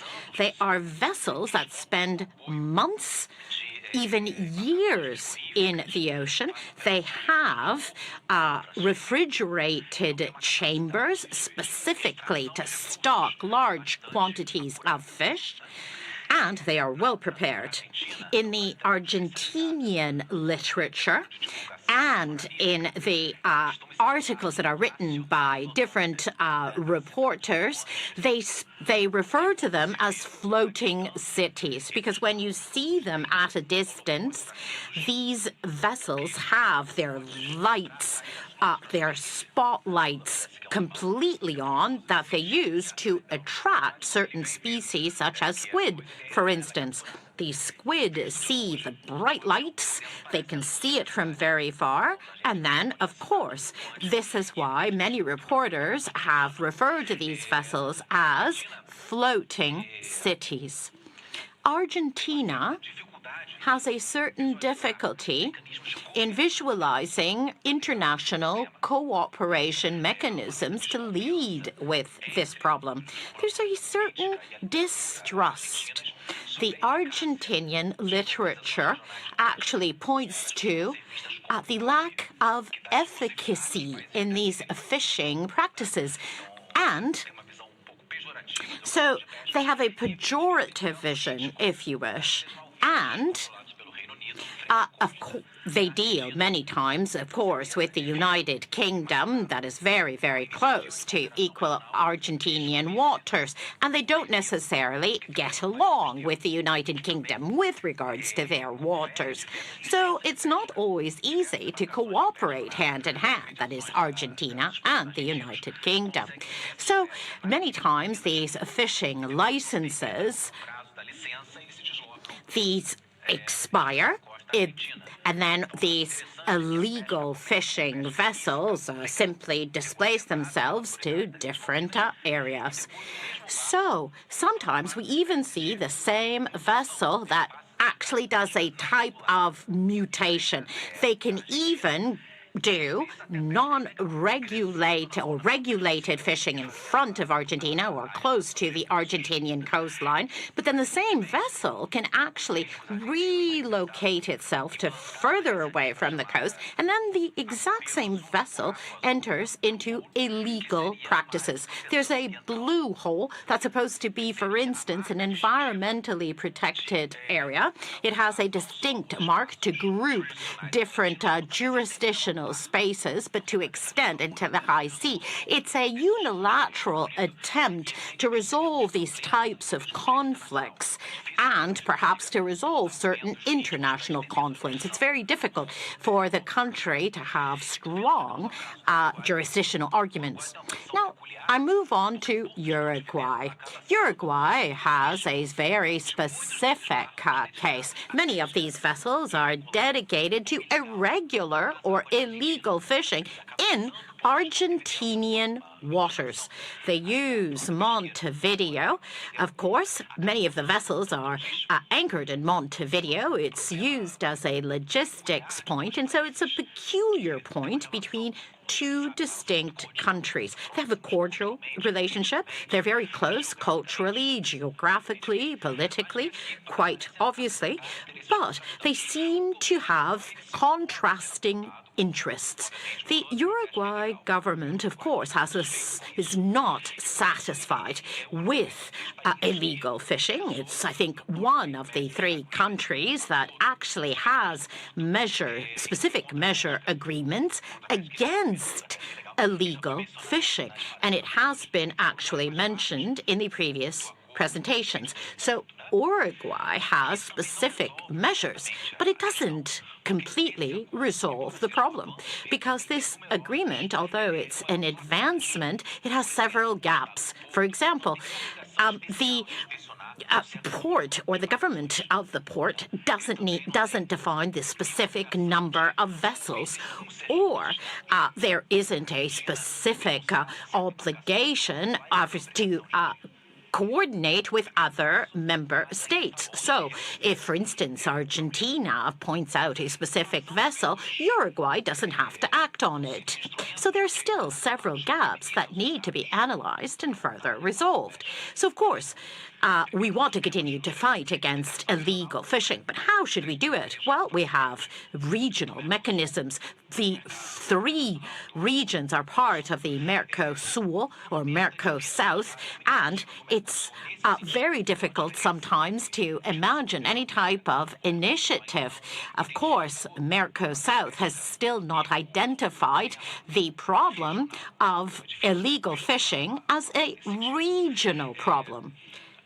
And this southeast region of the Atlantic, of course, it's very, very difficult in this region to imagine tight cooperation between the 3 countries, specifically on the size of Argentina. And also, again, we get back to the problem presented by the United Kingdom, again, vis-a-vis Argentina. We're not certain that we would have clear cooperation. And then unilateral measures that are not as friendly, but perhaps may be applied by these 3 countries. So one of them would be a judicialization, where we have a member state that is identified as suffering damages and initially could initiate legal proceedings against these international fleets that are fishing in non-regulated waters, alleging that these flag states are not complying with regulations. And so they're not friendly, as previously said, because they're unilateral. But it's a way how a member state can actually deal with the responsibilities of these state flags. And as we know, these state flags are very comfortable.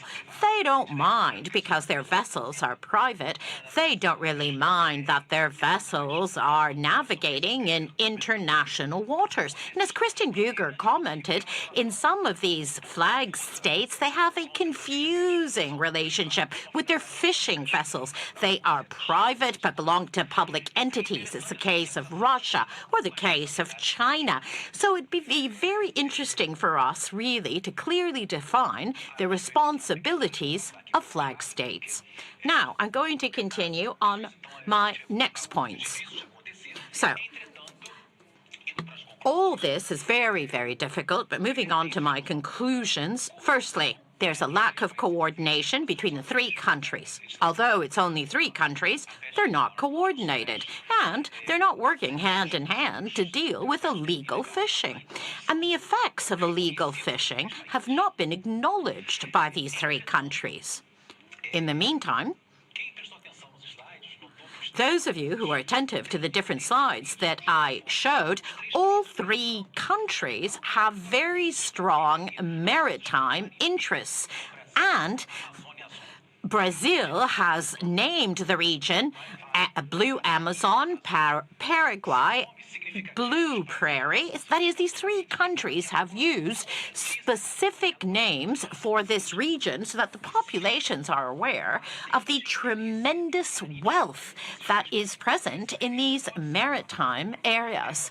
In the future, this may help to develop cooperation initiatives, greater supervision in this area of the Atlantic. These are some of the challenges that we're faced with nowadays. And thank you so much for your attention.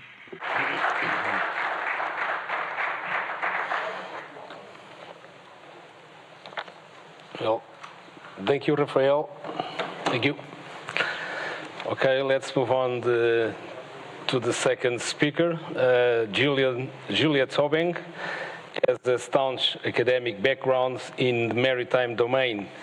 She obtained her bachelor's and master's degrees in fishery sciences at University of Cape Coast under the World Bank Scholarship for the Africa Center of Excellence in Coastal Resilience. Juliet Obeng is an ocean resource professional with over 9 years of progressive experience in fisheries management, ocean and fisheries governance, aquaculture, integrated coastal zone management, and the blue economy. She's currently working at the Gulf of Guinea Maritime Institute as a research manager. Prior to this appointment, she served as a research consultant and assistant at Africa Blue Economy Institute, the African Union Inter-African Bureau for Animal Resources. Her varied career has taken her to many institutions where she has been instrumental in research projects, advocacy campaigns, and capacity building pertaining to environmental conservation, safety, and maritime security.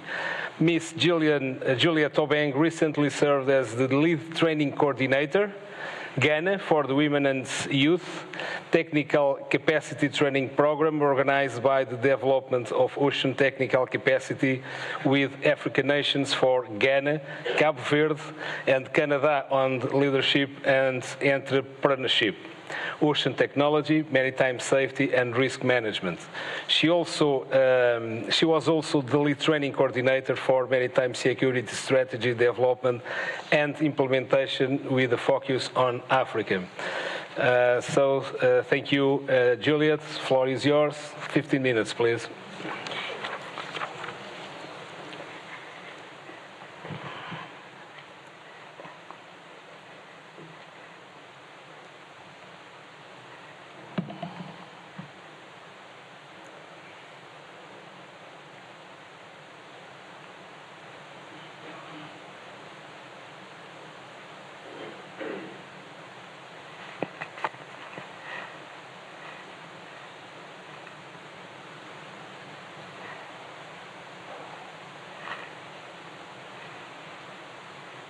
Okay.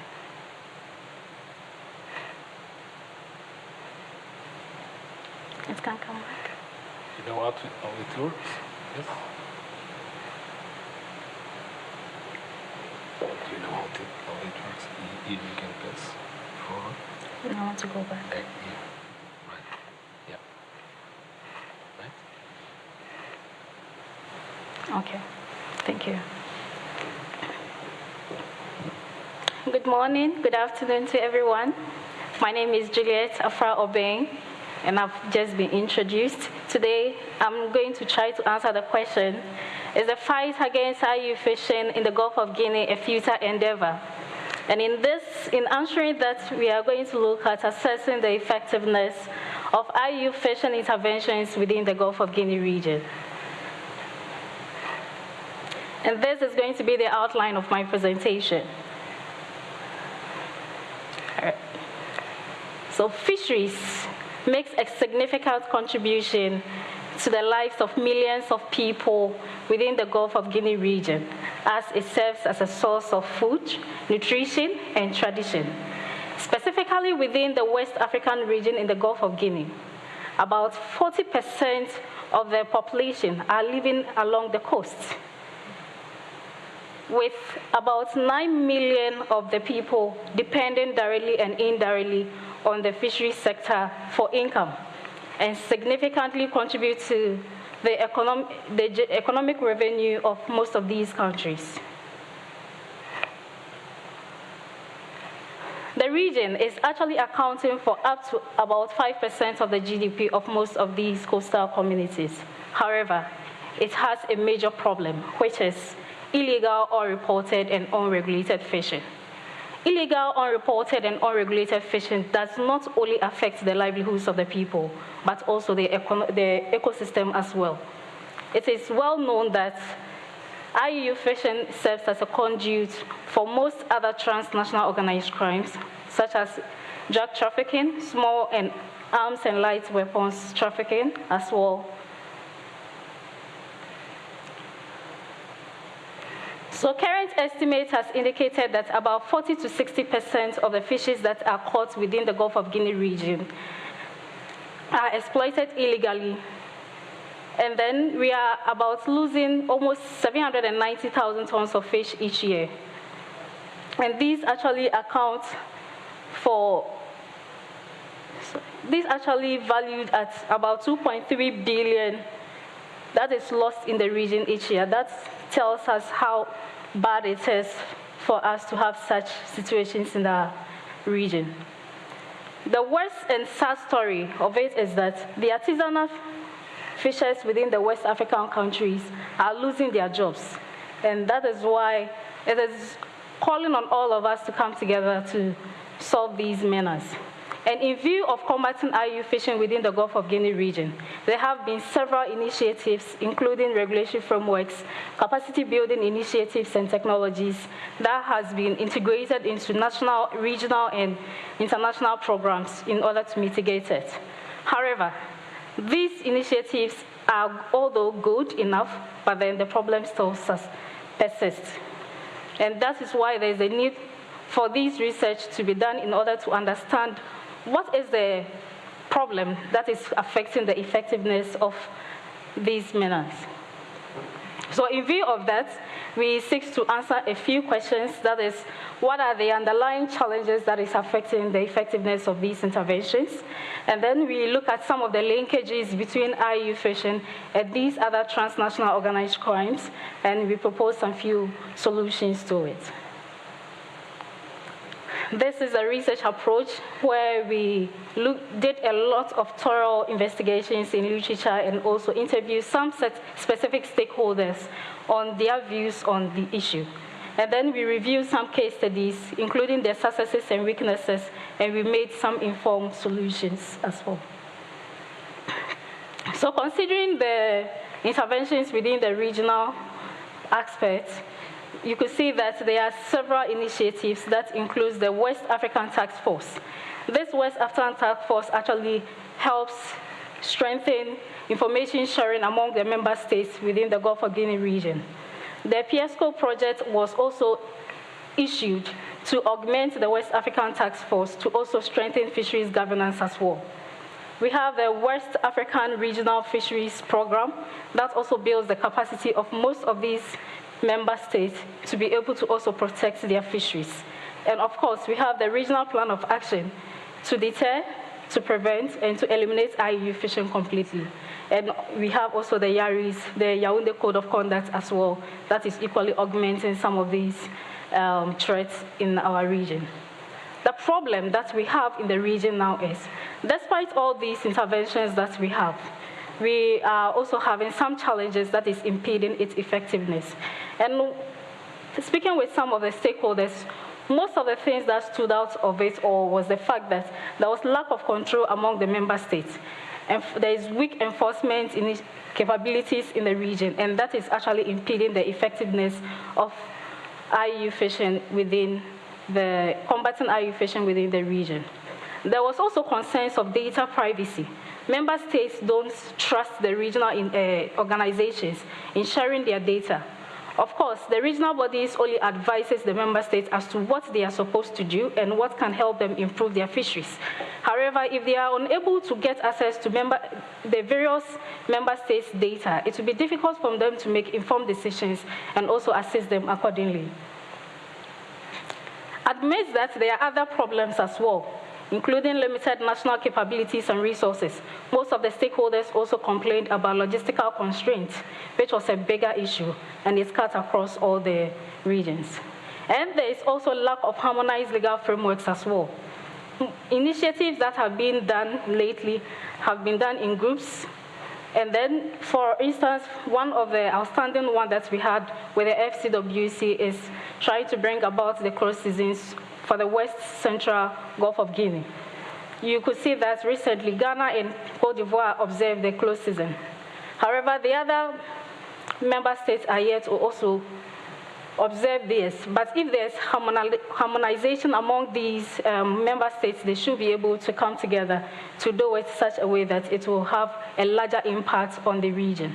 There is also a problem of political will. Most of the politicians are not willing to invest into mitigating some of these measures within the region, and that is a major problem. Another thing that stood out of the issue in impeding the effectiveness was technology and logistical challenge as well. One typical example has to do with the VMS that is being used to monitor most of the infractions at sea. The issue has to do with data analysis and also having access to the data. Most of the stakeholders that were engaged told me that they have to buy the data from the VMS central point before they can analyze it. So imagine if you're a country and you don't have the means to purchase such information. It's going to be very difficult for you to assess some of these data to prosecute the right offenders. Now, we went further to look at the linkages between IU fishing and other transnational organized crimes. It is very evident based on some of this information that I have here that indeed there is a link between these two. Some of the stakeholders indicated that some of the trawler vessels have been converted into tankers where they are using for illegal bunkering. And this incident was happening in Nigeria. There are subsequent incidents that vessels have been converted into murder ships for pirate assault and other stuff as well. There was also a rep from FC, which is Ghana, who also confirmed that some of the vessels that were arrested had on board drugs on them. And these examples and various case studies from 2022 to 2024 actually enlighten us to understand the linkages that exist between IU fishing and other transnational organized crimes. And these are some of the pictures. So in order to mitigate some of these issues, despite the fact that we need to strengthen our governance system and also eliminate corruption, there are other ecosystem approaches that we also need to look at as well. So in this research, we are actually looking at triangular approach, where before you make the policies for us to implement, you take into consideration three major elements, which has to do with the fisheries management, that is the management plan that you are putting together to revamp your fisheries. And then areas of research, we have to also conduct some of the research to give us the basis as to what specific policies that we need to bring about. And then we have the MCS strategies. Yes, indeed, we are doing monitoring, control, and surveillance. There's also supposed to be a strategy that guides the operational activities that we do daily.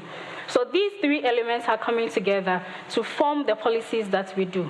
However, even in doing this, for it to be more effective enough, it means the region needs to establish research centers across so that they'll be able to look at the ecological aspects or the problems that exist within the region and also be able to mitigate them as well.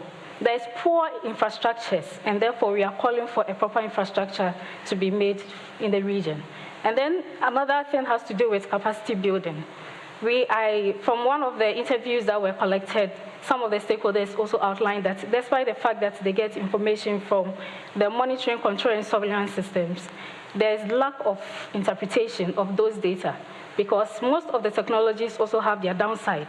But for them to be able to pull all those information together to get the right form of information to identify the various perpetrators to put them to the right means is also becoming difficult. And also we need to strengthen most of our legal infrastructures as well. And this actually calls for all CSOs and non-governmental organizations to also come together to create awareness to the public for them to know the impact of IUU fishing within our settings, because education is one of the key components to also help us to deal with it. And of course, if we are able to do things right, we should be able to have a good catch documentation and traceability within the region. The problem of one of the key things in the region is data. We lack data. And based on that, it's very difficult to make certain informed decisions to be practically understood and also work effectively. So in conclusion, we are saying that the fight against IUU fishing is very complex, and therefore there is the need for us to have a holistic approach to see to it through cooperations among ourselves, and also trust, because that was one thing that was lacking between most of the member states. And then we are also saying that based on the information and then the facts that we got from the research, we can say that there is actually a link between IUU fishing and transnational organized crime. And therefore, in designing our policies, we should not leave that out. We should equally augment it as part of it so that we can deal with it completely.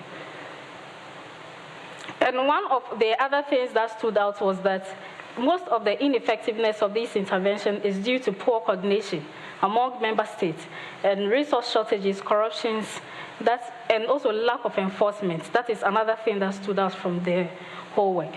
So this study is actually calling for a better governance systems and also a strong legal frameworks and investment in technologies, which is a major problem, and perhaps capacity building for more inclusive approach.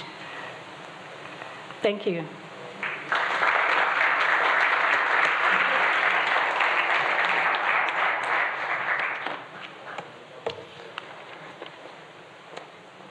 Thank you, Juliet. Thank you. Well, let's move on to the last speaker, Jacob Aloisi.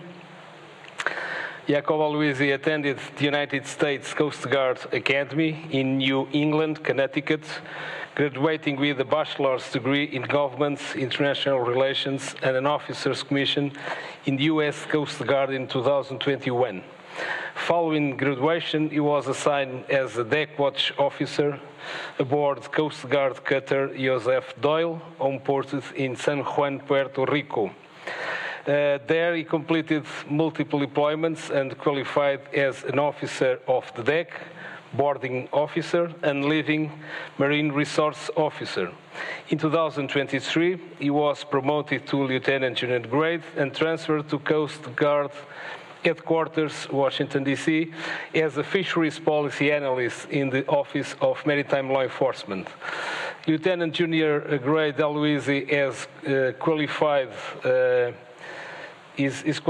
to conduct fisheries vessel boardings on both coasts of the United States and inspections of fishing vessels within regional fisheries management organization convention areas. His personal awards include the Coast Guard Achievement Medal, Humanitarian Service Medal, and the Armed Forces Service Medal, among others. A native of Nantucket Island, Massachusetts, he holds a deep respect and connection to the mariners and fishers of the Atlantic. Thank you, Jacob. Please, floor is yours. You have 15 minutes. Thank you. Sir.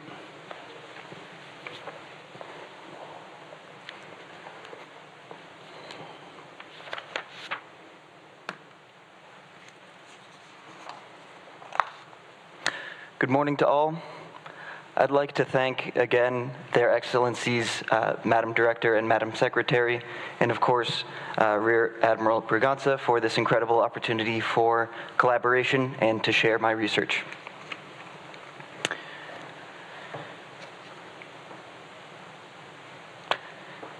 Now, if you will permit me, I will skip over some of the framing of this issue, as I think my colleagues have done an excellent job establishing IUU fishing as a global maritime security threat. But I will lead with this one quote from the former Commandant of the United States Coast Guard that reads, "IUU fishing has replaced piracy as the leading global maritime security threat. If IUU fishing continues unchecked, we can expect deterioration of fragile coastal states and increased tension among foreign fishing nations, threatening geopolitical stability around the world. I will also highlight that, as my colleagues have brought up already, as fish stocks and fishing vessels are not stationary, neither is the threat of IUU fishing. These are transnational challenges. So my research focused on the Northwest Atlantic. The definition used for my research included the convention area of the Northwest Atlantic Fisheries Organization.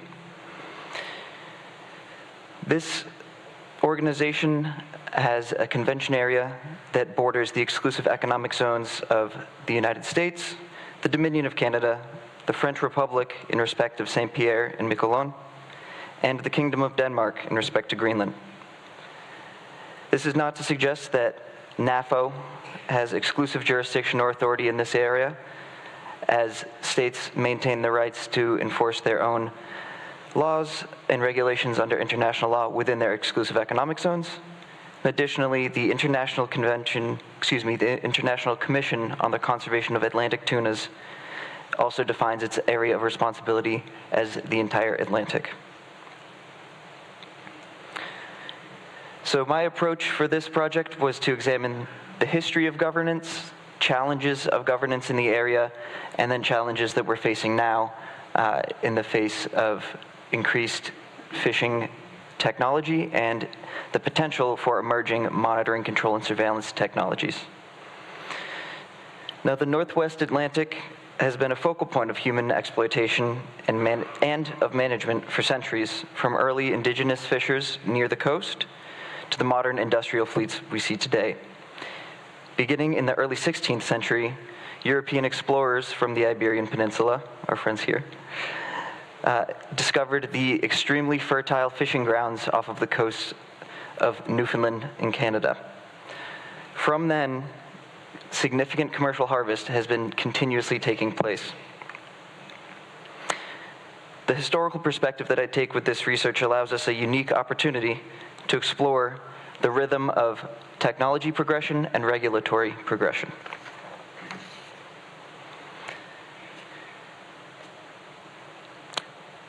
In the late 16th to early 17th century, the area experienced what has been called in academic circles as the fish revolution. This was the dramatic shift from small-scale indigenous fishing to large-scale commercial fishing, not only for sustenance, but also for import and trade. This caused a 15-fold increase in cod harvests by the mid-17th century and resulted in a 300% increase in fish protein availability in European diets. This led a cultural and economic shift from local artisanal fishing to large-scale commercial operations. These early commercial operations included long lining, which is an indiscriminate method leading to significant bycatch of non-targeted species. Regulatory measures began as early as the mid-1600s in New England. The challenges to this regulation included the perception of fisheries management at the time, which was that the sea provided a nearly endless resource.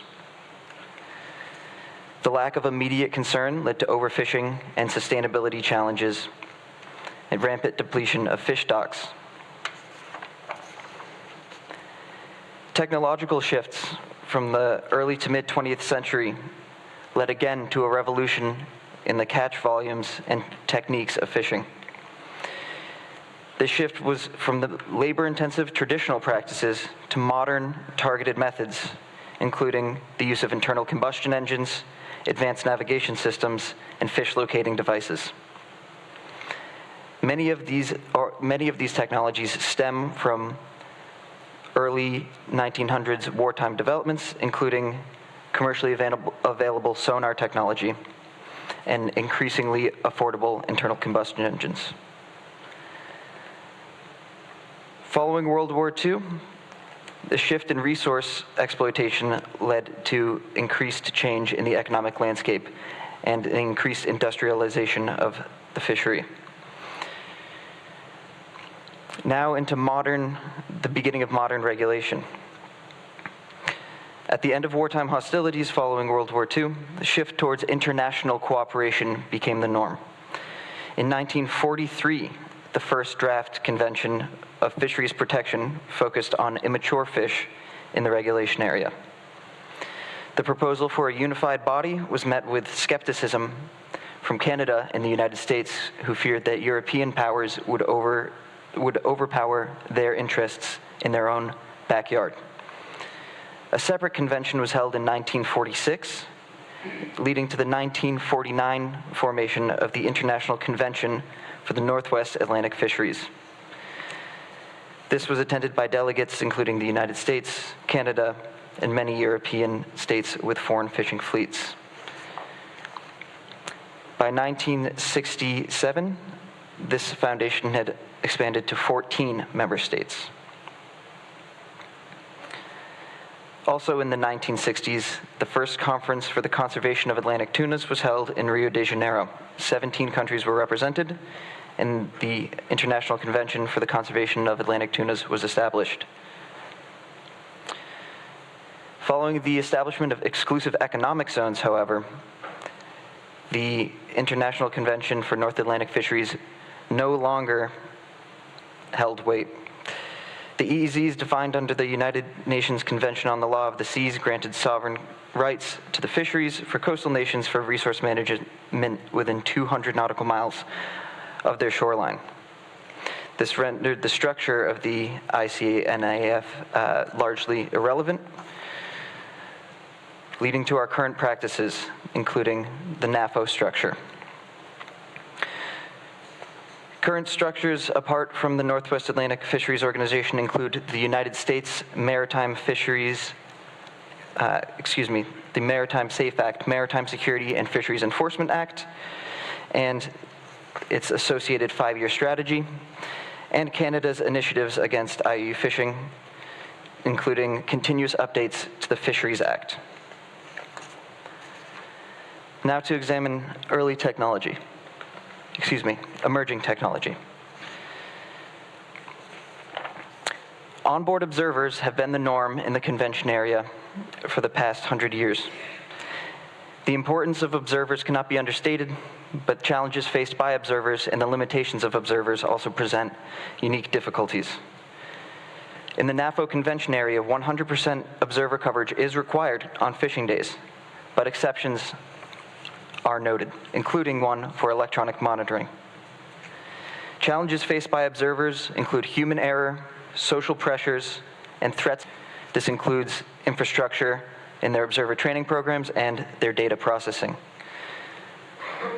Canada currently runs a fisheries observer program managed by Fisheries and Oceans Canada, and the US runs an observer program overseen by the National Oceanographic and Atmospheric Administration. And advances in technology might offer opportunity to increase the efficiency of this data collection and to counter some of the weaknesses that come from a human observer. NAFO has recently adopted in its conservation and enforcement measures a reduction in observer coverage from 100% on fishing days to 25% if vessels are employing standard electronic monitoring systems. The flag states must submit their guidelines for approval, the guidelines of their electronic monitoring programs for approval to the convention before this exception can go into place. While this may seem like progress, there are still concerns in areas that warrant further research. For example, the privacy rights of the individual fishers have been called into question, especially when cameras and recording software are being used to watch the fishermen in moments that may otherwise be considered private. Sustainability critiques have also arisen. Ongoing debates of the adequacy of the measures that are being monitored electronically are also up for debate, with some stating that the current measures in ICCAT and NAFO simply are not enough to stem the issue of IUU fishing and declining fish stocks. It is important to conduct an analysis of the data collected by electronic monitoring systems with observer data to identify any potential gaps in switching to an electronic system. Finally, I would like to emphasize the critical role of both onboard observers and EMS in fisheries management. And I'd like to highlight the trend of regulation following closely behind the advancements of technology. I think this is a key turning point in the world of fisheries regulation, especially in the Northwest Atlantic, where regulation has the chance to catch up with advanced fishing technology. Thank you.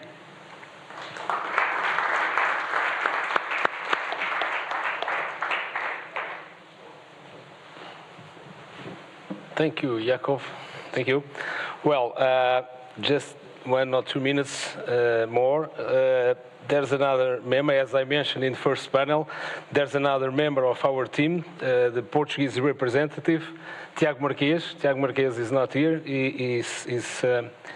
He wasn't able to attend this seminar, and I would like to highlight some of his thoughts, but I don't have time, I think, so let me at least tell you the title of his work, a very interesting work. The title was, or is, Portugal's Role in the EU's Security Policy for Addressing IUU Fishing Threats in Northeast Atlantic. You can find, of course, these findings in the report.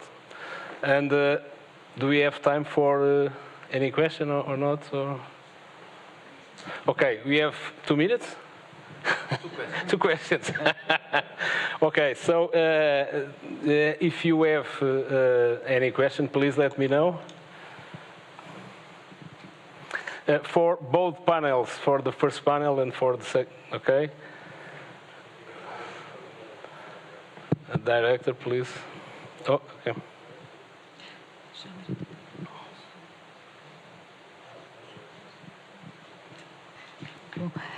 We were just agreeing which panel we would address the question, but we have the same panel. Eu vou perguntar em português também. I'm going to ask in Portuguese to maximize the work of our interpreters. And my question is on the issues of governance and compliance in the sense of taking on accountability. The areas to be monitored are in fact very, very vast.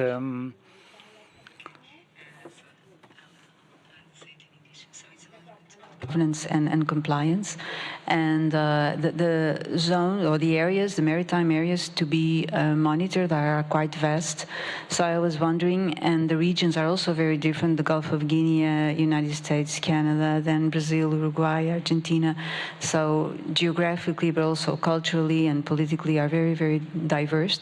And I was wondering about the mechanisms, the existent mechanisms to safeguard transition of responsibility within territorial waters whenever there is a detection of a vessel or a fleet of vessels which are conducting illegal fishery.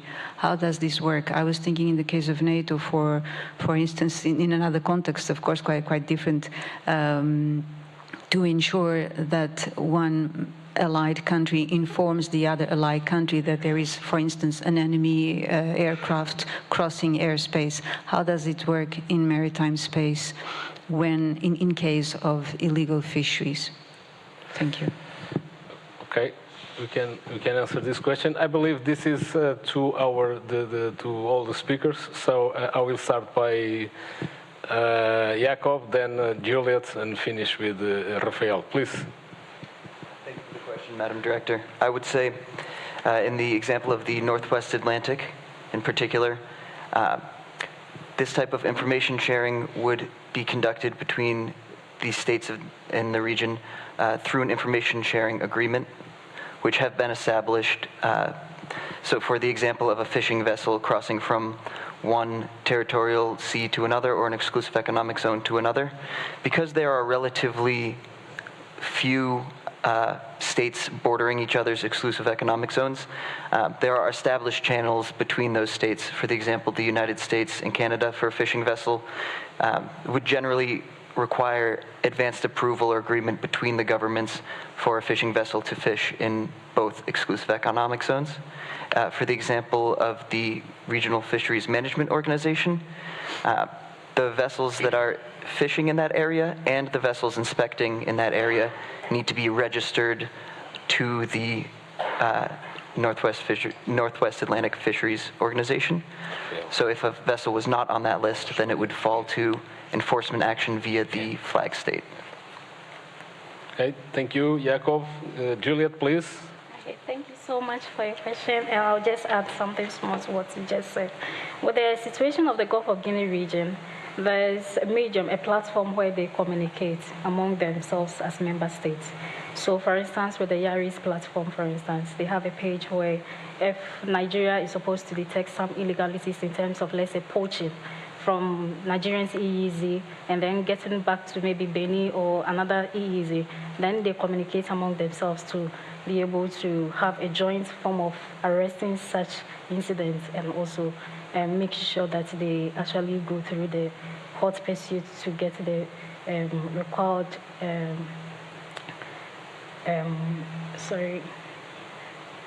offenses that they are doing, like they go through the laws to be able to get punished accordingly. So that is what I can say more about it. Thank you. Okay, thank you. Juliet, please. So thank you for the question. Very briefly on the Southwest Atlantic, the major problem, as I told before, is with the foreign fishing vessels, which navigate more or less in the high seas and in the proximity of the EEZ of the states. So these vessels, they are kind of easy to spot in a screen. So you can see by satellite, and the navies also do recognize the pattern of a vessel that is probably doing some fishing. So he stays a lot of time in the same place, or there are two vessels together, so it's probably a bunkering or transshipment. So it's like more or less easy to see on the screen. It's more difficult to actually get there. And the three states of the region, which I talked about, they have quite a lot of communication, but in terms of more general maritime safety. There are some institutions who congregate the three navies, but speaking about maritime safety like in general, nothing like specifically about fishing. There have been some instances where Argentina warned Uruguay, look, there was a vessel here, it's going to your waters, but when the Uruguayan Navy finally got there, the ship was already gone. So it's quite easy to see them, and that could be perhaps useful if one bold state would like to take the road of judicialization. You can see them, but actually to get to there and to make inspections, the three states have a lot of difficulty doing that. Thank you, Rafael. Thank you very much. Thank you to both panels. And I would like to address a very, very simple question. We talk about knowledge, and Trujillo talk about that. We need to know to transform. We talk about data. We talk about legislation, regulation. How you see the involvement of one of the most impact community, that is the local community of fishery, in this process? We have a top-down approach. How we see a bottom-up approach? How can we collect, because when we talk also about intelligence, artificial intelligence, but we know for that we need high-value data. But how can you use this bottom-up approach? And Juliet, I know, for instance, in Ghana, there are very interesting examples of that. And if you can share a little bit of your knowledge, of your research regarding this. Thank you very much. Okay, the question is only for Juliet or for everybody? So if you don't mind, I would like to call the other speakers from the first panel. And if you agree, I will give 1 minute to each of them to answer this question. Okay? 30 seconds, okay. Jacob, please. Thank you for the question, Admiral. For the example of the United States, this is done through regional fisheries management councils. So these councils include representatives from the Coast Guard, from NOAA Fisheries, the other federal agency that's primarily tasked with fisheries enforcement, and union and industry representatives. It offers a platform for the fishers to speak to the regulators and to negotiate before things get brought into the law. I think that's incredibly important as well, to have that input in reference to the regional fisheries management organizations, where states are represented as opposed to necessarily the individual communities, but at least gives the cohesion of it being a consent-based organization.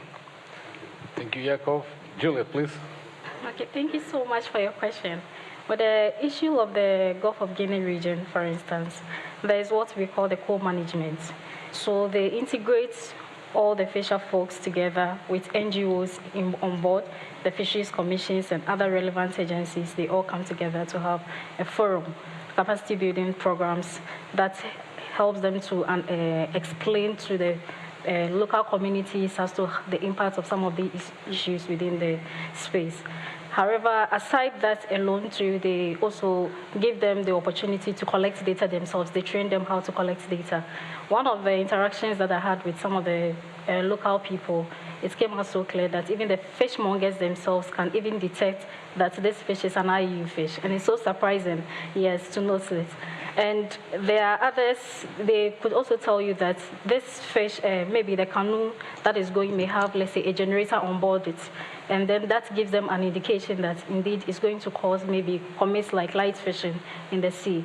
There are other incidents of, let's say, they soak towels with the chemicals that they are going to use to commit these crimes at sea. And these are things that the women will share with you. And these data, they are being trained by the fisheries commissions and other fisheries enforcement units to be able to provide this information for them to identify the various people that are causing the infractions. So indeed, the involvement of the bottom-up approach is happening in Ghana and is working effectively as well.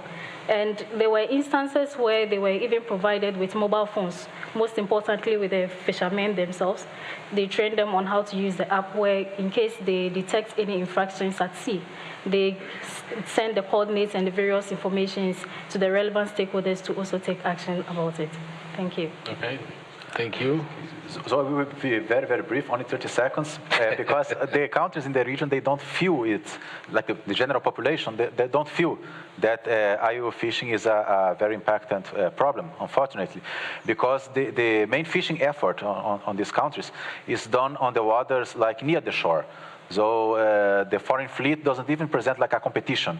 The main interest, as you speak of local communities, would be maybe from the environmentalists. They can see that there will be a huge problem. So perhaps this Argentine initiative of trying to create an environmental protection area, but this comes from a politician, like from the elite, not like bottom up, really bottom up.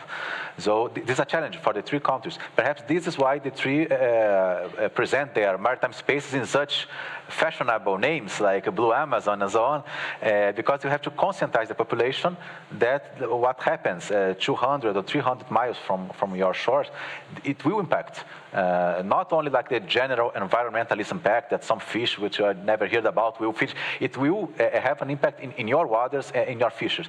But it's not yet the case, fortunately, and therefore, unfortunately, the population isn't aware of that. Thank you. Abdesalam and Andres, do you want to add something on this subject? No? Andres? Do you want to add something? No? You want? Okay, please. Go ahead. No. You speak. Okay. Okay, thank you for your question, sir. It's very important. I like to address this answer, sir. Talking about transdisciplinary studies. Yeah, when you talk about transdisciplinary studies, you talk about the the knowledge that you create with research, but you need to work together with the population of the inhabitants of the territory, of the coastal territory and the archipelago territories, and you need that ancestral knowledge to work with them. Then we create in Colombia, we create some organisms that work together by law. Not just because you need it or you want it. It's by law. You need to work together, creating, for example, the bans for fishing some kind of a species, but working together with the people that live there, that live in the territory, that live in the islands. Then you create some months, something that you authorize fishing in that space. With the permission and that knowledge that you listen from that habitats, then it's so important. You can do anything in that maritime territory without listening the people that live there. You need it. You need to create that kind of organisms or entities that regulate everything around fishing or around the property of the justice and that territory. You need it, sir. You need all to have in count all the people that live there and the government and all the institutions around it. Especially if you create some links with the universities or the college of the schools there, you will find very good knowledge. Thank you. Salam. Okay. Juste pour interagir par rapport à la question de l'amiral au sujet des données. Là, effectivement, je rejoins ici les propos et l'observation de Juliette qui avait affirmé qu'il existe un vrai problème. This is a true problem in Africa regarding data, but it also adds another dilemma, especially when we bear the data in account, especially technologies that have a key role in terms of regulation of illegal fishing.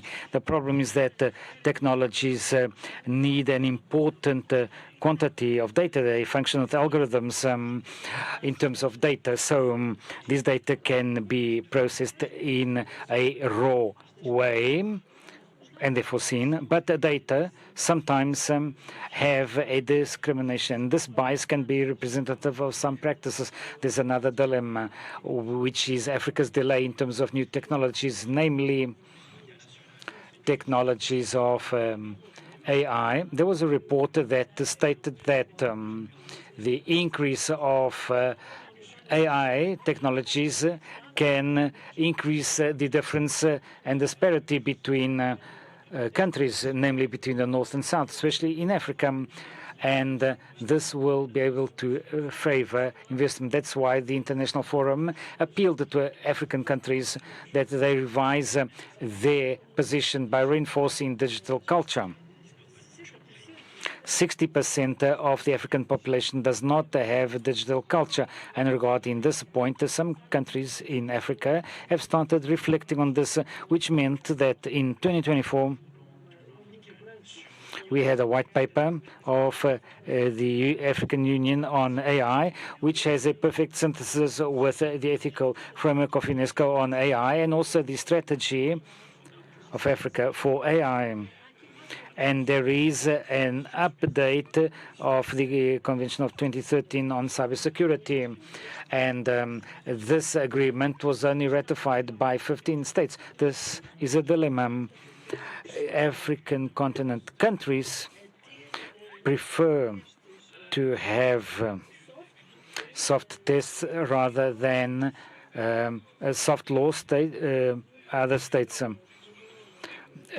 Foi um prazer ser. Cooperation. All the best for you. Thank you.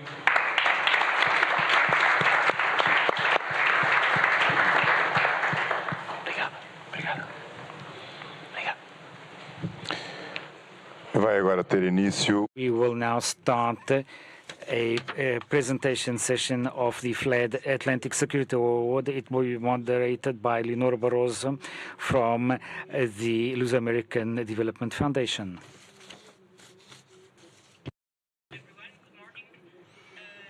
First of all, thank you to the Director of the National Defense Institute, Professor Isabel Nunes, and to the Coordinator of the Atlantic Center, the Rear Admiral Noronha de Bragança. And thank you so much for hosting this event and for hosting this panel here. It is really important for FLAD to be here. For those of you who don't know, FLAD is the Portuguese-American, the Luso-American Development Foundation. We are a Portuguese foundation with the goal of promoting the development of Portugal through the cooperation with the United States and the transatlantic relationship more broadly. So, of course, as the Atlantic Ocean, as the shared border between Portugal and the United States, of course, it's natural to our mission to work in these areas of activities regarding the Atlantic. We work in this area from an environmental or natural sciences approach, but also from the security and defense approach, as this award is an example of this. But as we've all been discussing today, it's all connected, all these different areas. So at FLAD is one of our main topics. Of course, as a Portuguese foundation focused on the transatlantic relationship, FLAD is in a unique position to promote cooperation and security in the Atlantic space, but we work and have been working with partners, and we are very thankful to the Atlantic Center and the National Defense Institute to partner with us in this Atlantic Security Award. This award is a partnership, as all of you have understood by now, between FLAD, the Atlantic Center, and IDN. Our three institutions came together in 2021 to create a program that would promote scientific research in the field of Atlantic security and help scholars from Atlantic countries in the early stages of their careers. We wanted them to help develop the research projects, to give them the necessary funding to start working in their research projects regarding Atlantic security. Our goal has been, of course, to create opportunities in the field of international security, to support research and the advance of knowledge in security and defense issues, and to contribute to the creation of networks that may benefit academic and political cooperation. That's what we've been looking to do through this award. One key aspect of this research, as you'll probably see in the presentations, is that we'll seek to promote a dialogue between the researcher and his or her academic partners, which we have in all these projects that we have been supporting, but also between them, the researchers, and the policy-making world and the law enforcement agencies. So I think this dialogue has been very useful for all the projects that we've been supporting, and it's one of our main goals with these awards. And of course, here I must recognize again the work of IDN and the Atlantic Center in helping foster this dialogue and cooperation between all the relevant entities. At FLAD, of course, we are aware that the Atlantic as a whole faces these transnational threats and challenges that we have been speaking about. And of course, international cooperation is a key element going forward, and we have been focused and will continue to be focused on this. And so this is why in this award we recognize a Portuguese researcher, because it's part of our mission at FLAD to be committed to support Portuguese scientific research. But we also recognize another research project from other nationality, because we know and we have been talking with our partners about this. We want to embrace also this transnational approach that is very necessary, and multinational approach that is necessary to tackle these challenges. So this year we selected two promising projects. You have the names of the researchers here. Unfortunately, we are very sorry that none of them could be here in person, but they are joining us online. Jan is joining us from Germany, and Alexandra is joining us from the United States. And thank you both of you for your time, for taking the time to be with us this morning. Before giving the floor to our speakers, I'll just briefly say who they are, and then they start presenting their projects. Jan Stock-Brugger is research group leader for maritime safety and security at the Institute for the Protection of Maritime Infrastructure at the German Aerospace Center, and a postdoctoral research fellow at the Ocean Infrastructure Research Group, of course, at the University of Copenhagen. Jan has a PhD in political science from Brown University, where he also worked as a visiting professor. So Jan's project, as you'll hear in a minute, is focused on the threat to the global shadow fleet to the Atlantic. And after around 8 months, I would say, of research, which included relevant fieldwork, an important part of this research grant, he will share with us some of the key findings of his work. Alexandra Mendes, who's also joining us online, is a professor of the Faculty of Engineering of the University of Porto and a member of the Software Engineering R&D Laboratory in the same university. She has a PhD in Computer Science from the University of Nottingham in the UK, and in 2023 she was a visiting researcher at Carnegie Mellon University, where she is now actually working with the main partner who's collaborating with her in this research project. So she's away, but because she's working in this project, and we thank Alexandra very much to be here with us today. Her research focuses on using large language models trained on dark web data to support decision-making for the Atlantic security and defense. So this project is still in an early phase. So Alexandra will mainly share with us what she's planning to do in the next few months, 8 months or more. And she will be sharing with us her plans going forward. Of course, we look forward to hearing from you both, Alexandra and Jan. I'm not sure if we'll have time for questions in the end, but because part of this project is to exchange ideas, and I'm sure both Alexandra and Jan want to hear from you and have your feedback, so reach out to them if either in the Q&A if there's time, or afterwards. I think it's a very important part of this project, this exchange of ideas. So Jan, the floor is yours, and thank you.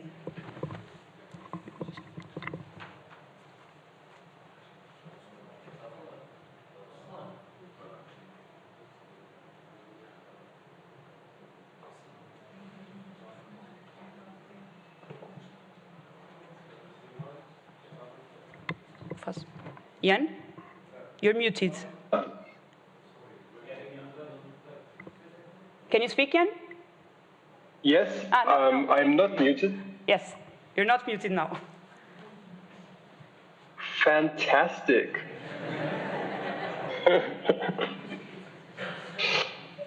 All right, then let me start again.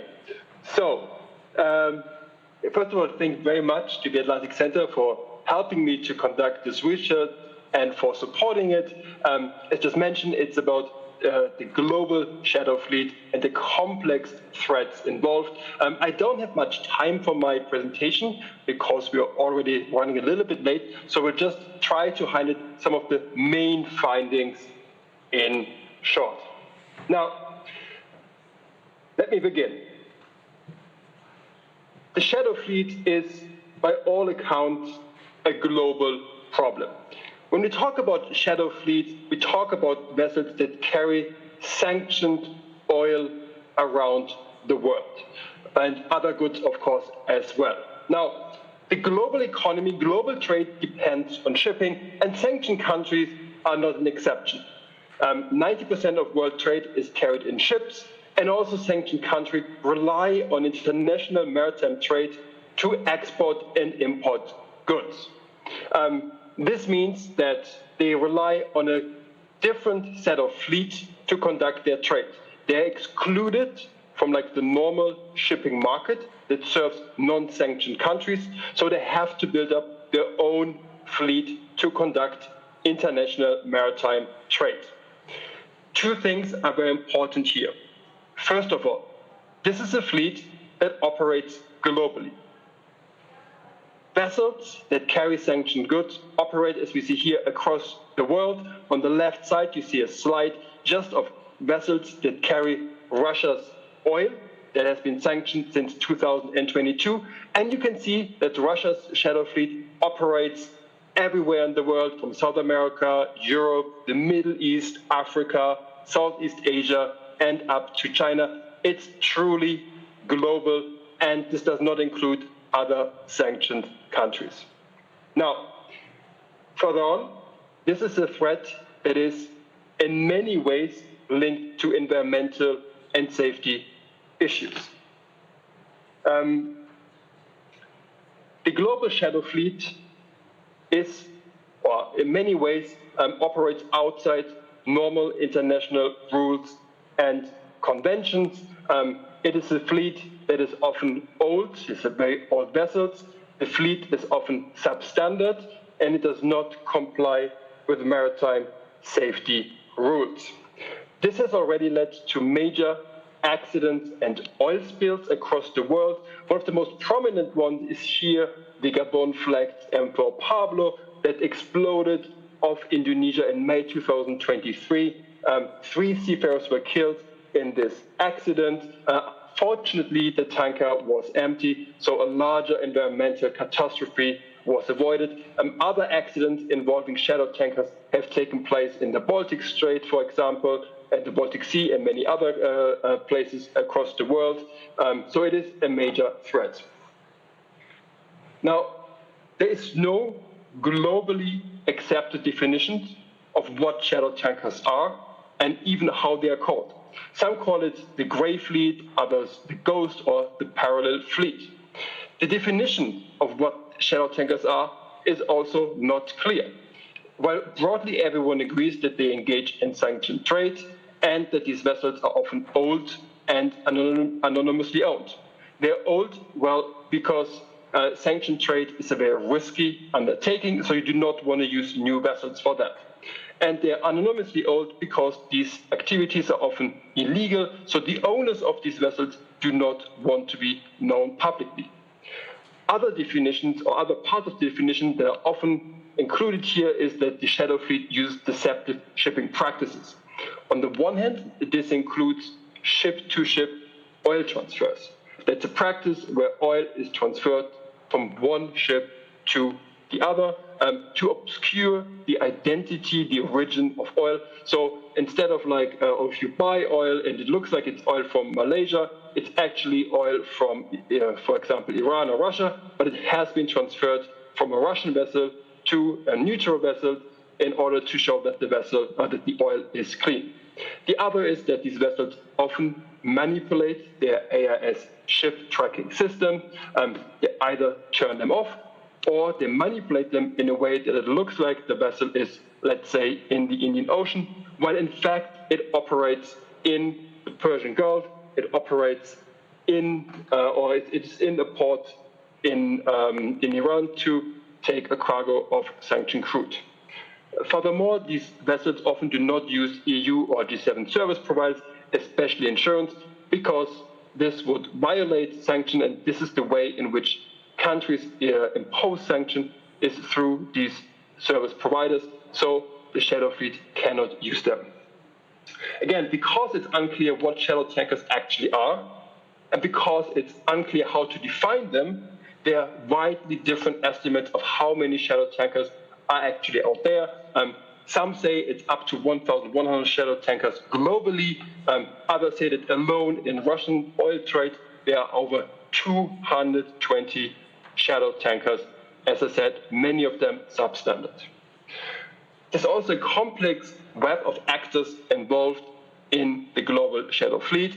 This includes the sanctioned countries, of course, mainly Iran, North Korea, Venezuela.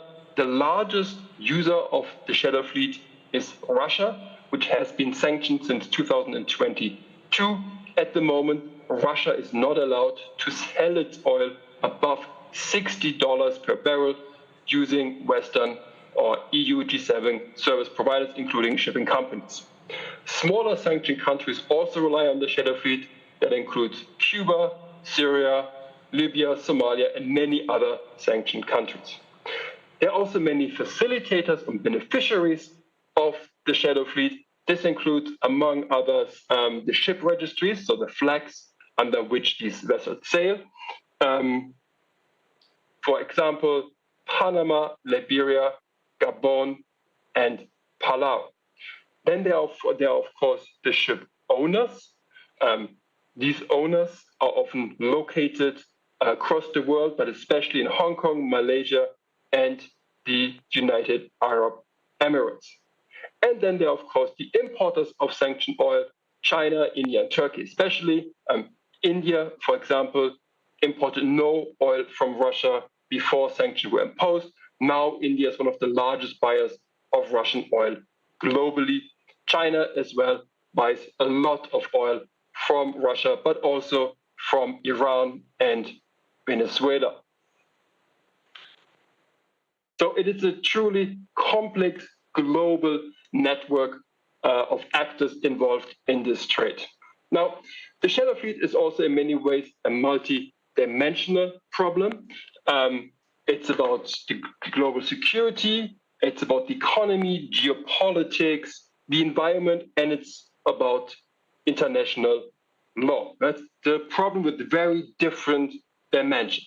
From a security perspective, we focus especially here on sanctions enforcement, right? Vessels in the shadow fleet, they evade sanctions. So a lot of effort is in the debate is about, okay, how can we limit sanction evasion? How can we protect the security of the countries who impose these sanctions? How can the sanctioned trade be disrupted?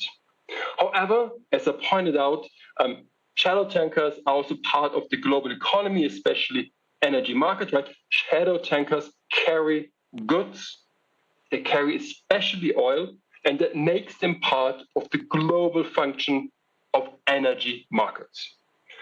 Third, shadow tankers are also always part of geopolitics, right? And the relationship between great powers and their geopolitical interests. For example, energy markets are global, and so are the actors involved in them. They are including Russia, China, the United States, so great powers with broader geopolitical interests that are part of the shadow fleet problem and the relationship between the countries and the sanctioned vessels. Then it's about the maritime environment. It's about safety at sea. As I pointed out, shadow tankers are a major global maritime safety risks. And then, of course, shadow tankers are also a legal problem. It's about the law of the sea. How can actors impose rules, protect the maritime environment against shadow tankers, and what does the international law of the sea allow them to do or not allow them to do?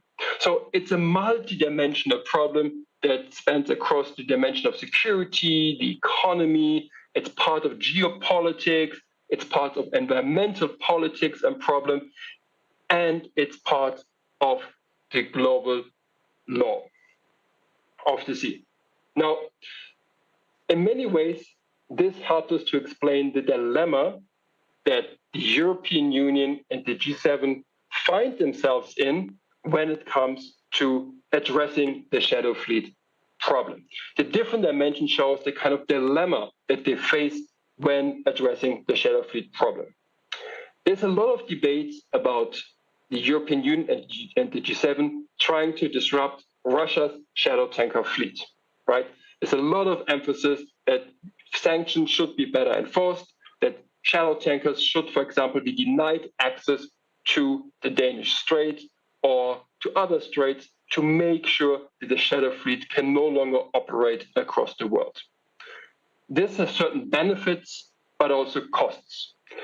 The major benefits of addressing the shadow fleet problem, trying to disrupt the shadow fleet, is that it limits Russia's oil revenues.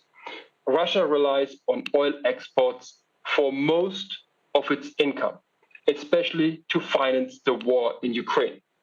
So if the EU and G7 coalition would better impose sanctions or deny Russia's shadow fleet access to the Danish Strait, or would take other measures to disrupt shadow fleet operation, it would really limit Russia's oil revenues and therefore its ability to wage war against Ukraine. The other benefit of disrupting the shadow fleet is environmental, right? The shadow fleet is a major marine safety risk, and so by disrupting the shadow fleet, we would protect the marine environment and reduce the risk of a catastrophic oil spill in our waters. However, going against the shadow fleet also has different costs. One is the risk to the global economy.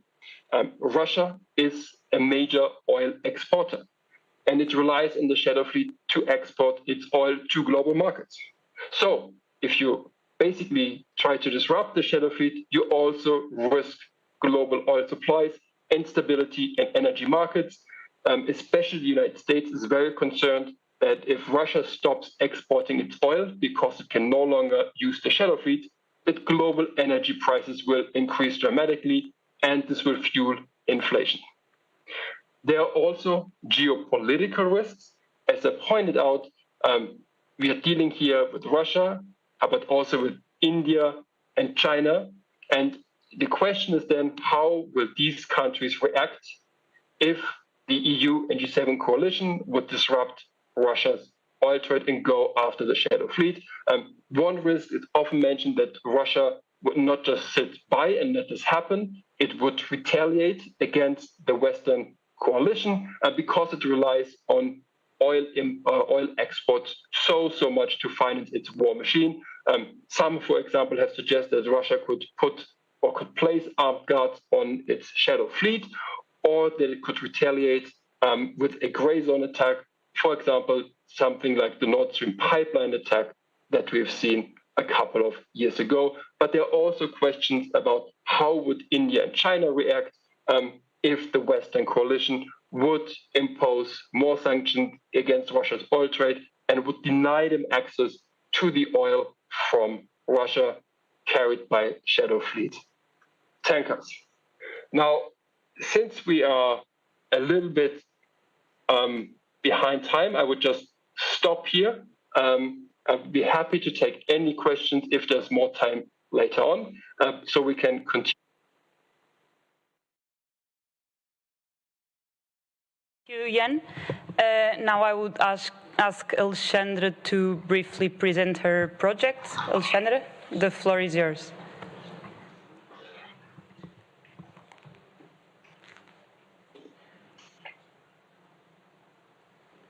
Alexandra, can you hear me? She's just starting to share. Ah.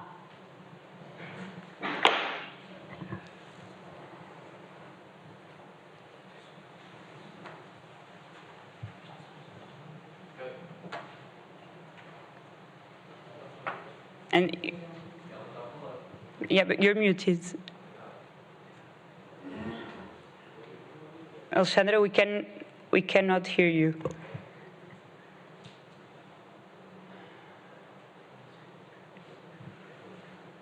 Can you hear me? Yes, yes, now we can hear you. All right. Okay. Well, thank you very much, Leonor, for the introduction. I would like to thank the Atlantic Center for the invitation to be here today.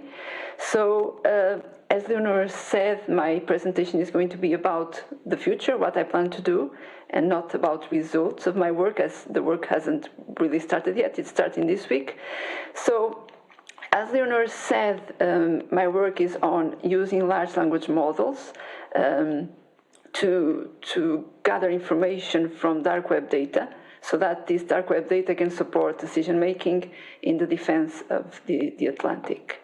So I'm going to briefly give an idea of what are the topics of this research and how I intend to get some results that can help the authorities. So there are two concepts that I mentioned at the beginning, so the dark web and large language models. So I'm just going to speak briefly about both so that we all have the same understanding of what I mean. So what is the dark web? The dark web is an area, a part of the internet that is not easily accessible by search engines like, for instance, Google, that we all use, and so on. So it requires specific tools, it requires specific configurations so that one can access this dark web. And in the dark web, the identities and the activities of users are anonymized, which makes it a great place for illegal activities. So some examples of illegal activities are illegal drug and weapon sales, human trafficking and exploitation, and also sale of stolen data and credentials. And all of these are threats to the Atlantic security. So how is the data from the dark web important for us in this context? So there are loads of sales occurring every day, loads of activity occurring in these markets and in the dark web. And this information can be used to combat illegal activities and also to help law enforcement to take down these illegal activities and these illegal markets that exist online. Now, the challenges we have in doing that is that, as I mentioned before, the information that is there is anonymized, so it's difficult to track and prosecute offenders, and also there's vast amounts of data, and this data is unstructured, so if someone wants to gather meaning from this data, it's not an easy task. So we need ways to make it much easier for authorities to look at the data and gather meaningful information from this that can help them combat these illegal activities. Now, the other part that I mentioned in my research is large language models. So I think that most of us already heard about ChatGPT, which is a large language model, or actually it's a chat that uses a large language model to communicate with users. And the idea is that these are artificial intelligence systems that use very complex algorithms to understand, generate, and manipulate human language. So these LLMs need large amounts of data, which is something we have in the dark web, to be trained or to be fine-tuned. And then they use these probabilistic algorithms to basically understand, which is not really understand, but basically to guess what is the most likely next token in natural language, so that it can produce information, can summarize information, and give to the users useful information that they require. So the goal of the project, put simply, is to get this dark web data, use it to train a large language model, and then interact with this large language model in a way that helps authorities in their tasks. So the goal here will not be to prosecute anyone, because we will not have sufficient information for that.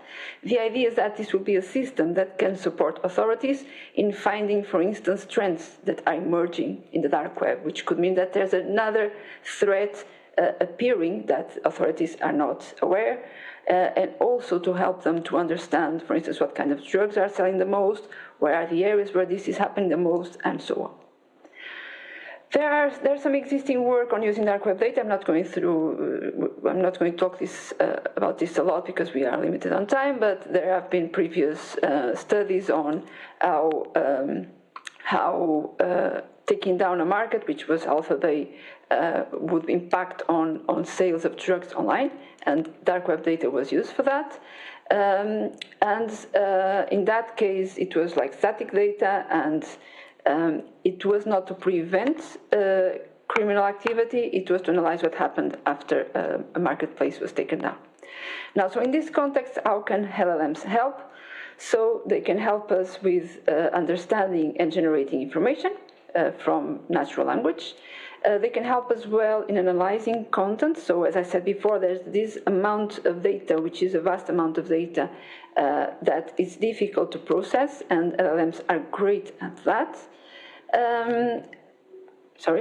And also they are good at determining patterns in data as well. So as I mentioned before, for instance, if there's a threat that is emerging, maybe there's a different pattern in the data that can bring attention to that part of the data, so that the authorities can see what is actually happening here and try to make sense of what is going on in these markets. And there's also sentiment and intent analysis, which can also help with understanding if something is changing in these communities. So for these LLMs to be helpful, we need to be able to get useful information from them. And it's not just a matter of just asking something and the LLM will produce information that is useful.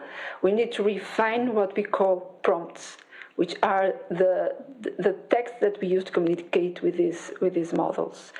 So one part that is very important in this research is to work on prompt engineering, to refine the prompts that we send to these LLMs, to get the information that is useful and that answers the questions that the authorities have. Okay. So I'm going very briefly through this. So for instance, we could use a prompt like this first one. We just asked the LLM to provide an overview of the most common illegal drugs sold on dark web markets and their average prices. But it will be much better to ask something like this second one, where we are very specific, where we ask for 3 illegal drugs sold on dark web markets, the year when they were sold, their average prices, and the regions with the highest sales. And this brings the LLM to give us more information that is much more specific and much more useful than just a query or a prompt that is too general. LLMs can also help us with visual aids, which is something we are going to explore, so graphs that we can use to understand how data is evolving and how things are evolving in these dark markets.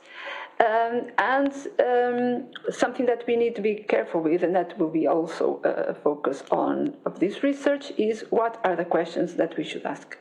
So if I was going to write questions for LLMs, it's possibly not the same that someone from an authority that is working on the defense in the Atlantic would ask. So the idea here will be to work closely with all the stakeholders, all the interested parties in this tool, so that they can help us with that we are going to pose to the LLMs and to create an interface that is easy for non-experts to use and communicate and read this information. So the Atlantic Security Award will make it possible to make this research, and I'm very thankful for this. What will come out of this project is a proof of concept prototype, because as you likely understand that it's not we need a lot of resources to have a system like this running with data that is not static, for instance. So what comes out of this research is something with static data, but that can be used for improvements for future work. So the expected outcomes long term after this research is carried out is to have set out the groundwork for an LLM-based prototype, so a tool that helps us access dark web intelligence, that can enable or enhance the capability of the authorities to analyze threats, to predict threats, to improve policies, and also to make strategic decisions on what to do next based on this dark web intelligence. And we also expect to have something that enhances the capacity to analyze, compare, and improve policies, and hopefully create policies that are even stronger and that can influence better these illegal activities. So that's all from me for now. Thank you very much for listening to me, and I look forward to your questions.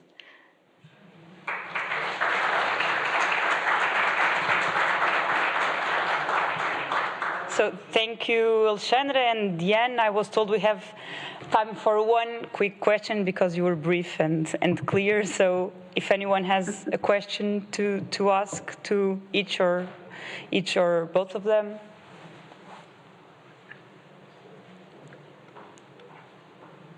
No questions. So in any case, as I told in the beginning, they're available if you want to reach out to them. And so I think that's a great advantage of this award, is to be able to speak and exchange ideas. So they are available, of course, for questions later on. So thank you all.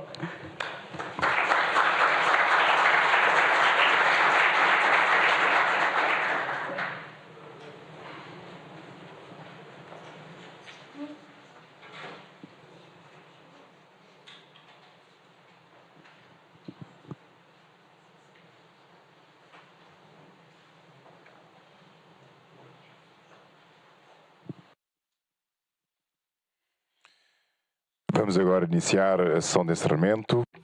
We will now have our closing session of the 6th seminar of the Atlantic Center, and we give the floor to Anna Isabel Xavier.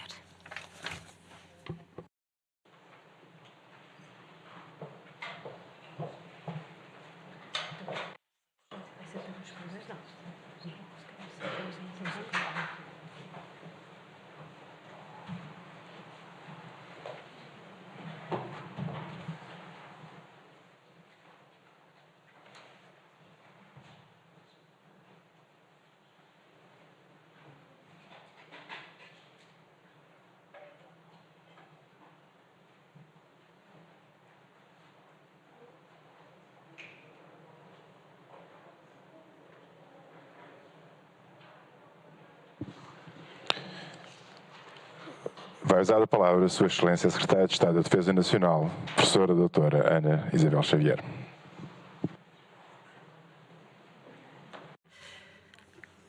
Secretary of State and National Defense, Anna Isabel Xavier.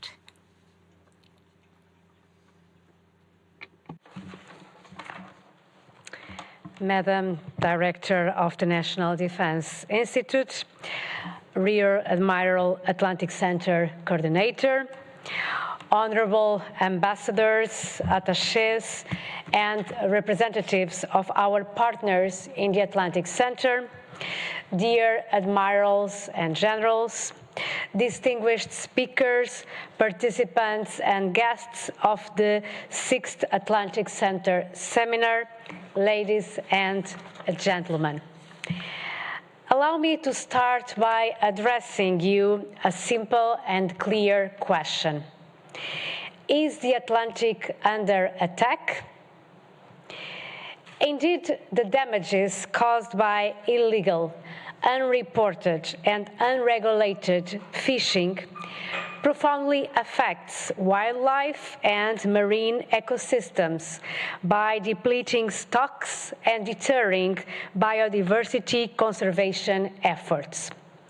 But these activities go far beyond environmental degradation, with a negative impact on coastal communities, especially in more vulnerable areas, affecting their livelihoods and even their survival. In addition, IUU fishing is also often linked to other illicit activities, such as human trafficking or forced labor. At the same time, the depletion of fishing resources often forces coastal populations into drug trafficking, smuggling, or piracy, disturbing worldwide shipping lanes. This reflects its far-reaching implications also for human rights, governance, and law enforcement. I think it is thus undeniable that IUU fishing poses a significant challenge to security on a global scale, putting our blue economy into question, both from a human and social point of view. Addressing this issue is thus a matter of urgency, as it threatens not only the health of our oceans, but also the stability of coastal communities. So to effectively combat this multifaceted threat, we must understand its scope and develop strategies to counter it. And this is why the report presented today really matters.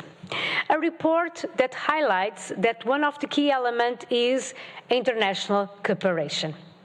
IUU fishing in the Atlantic is by nature a transnational, whole-of-Atlantic issue, since no single country can tackle it on its own. As such, we must work together as an Atlantic community by sharing information, resources, and knowledge. This requires the involvement of all the stakeholders, from governments to international organizations, from civil society to the private sector. On the other hand, as today's discussion has shown, technology also plays a crucial role in this effort to identify and tackle IUU fishing. By enhancing our capacity to monitor the Atlantic Ocean and to track suspicious vessels, we can prevent more efficiently as the threats we face in the Atlantic Ocean are diverse, so are the participants in this initiative.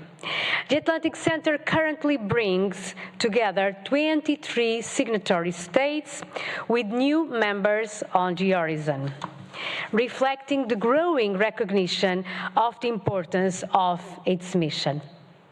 As such, before I conclude, I would like to take this opportunity to congratulate the Atlantic Center and the National Defense Institute for organizing this seminar.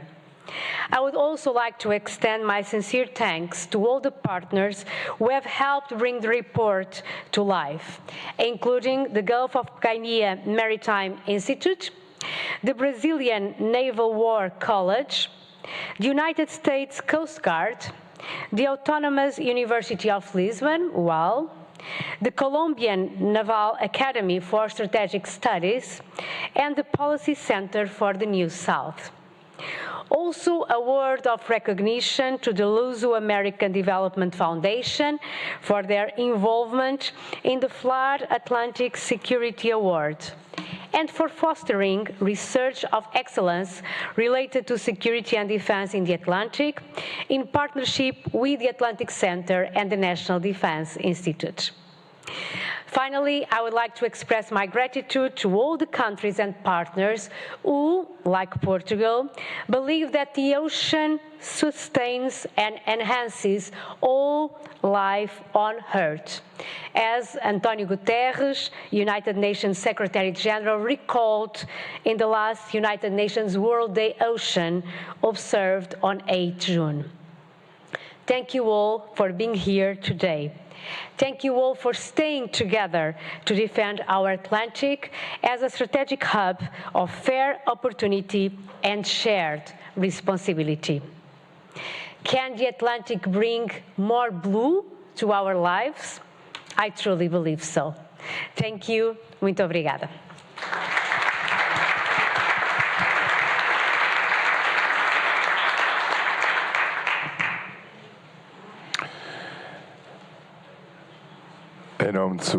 On behalf of Her Excellency, the Secretary of State of National Defense, Isabel Xavier, I declare the 6th seminar of the Atlantic Center closed. We thank you once again for your presence.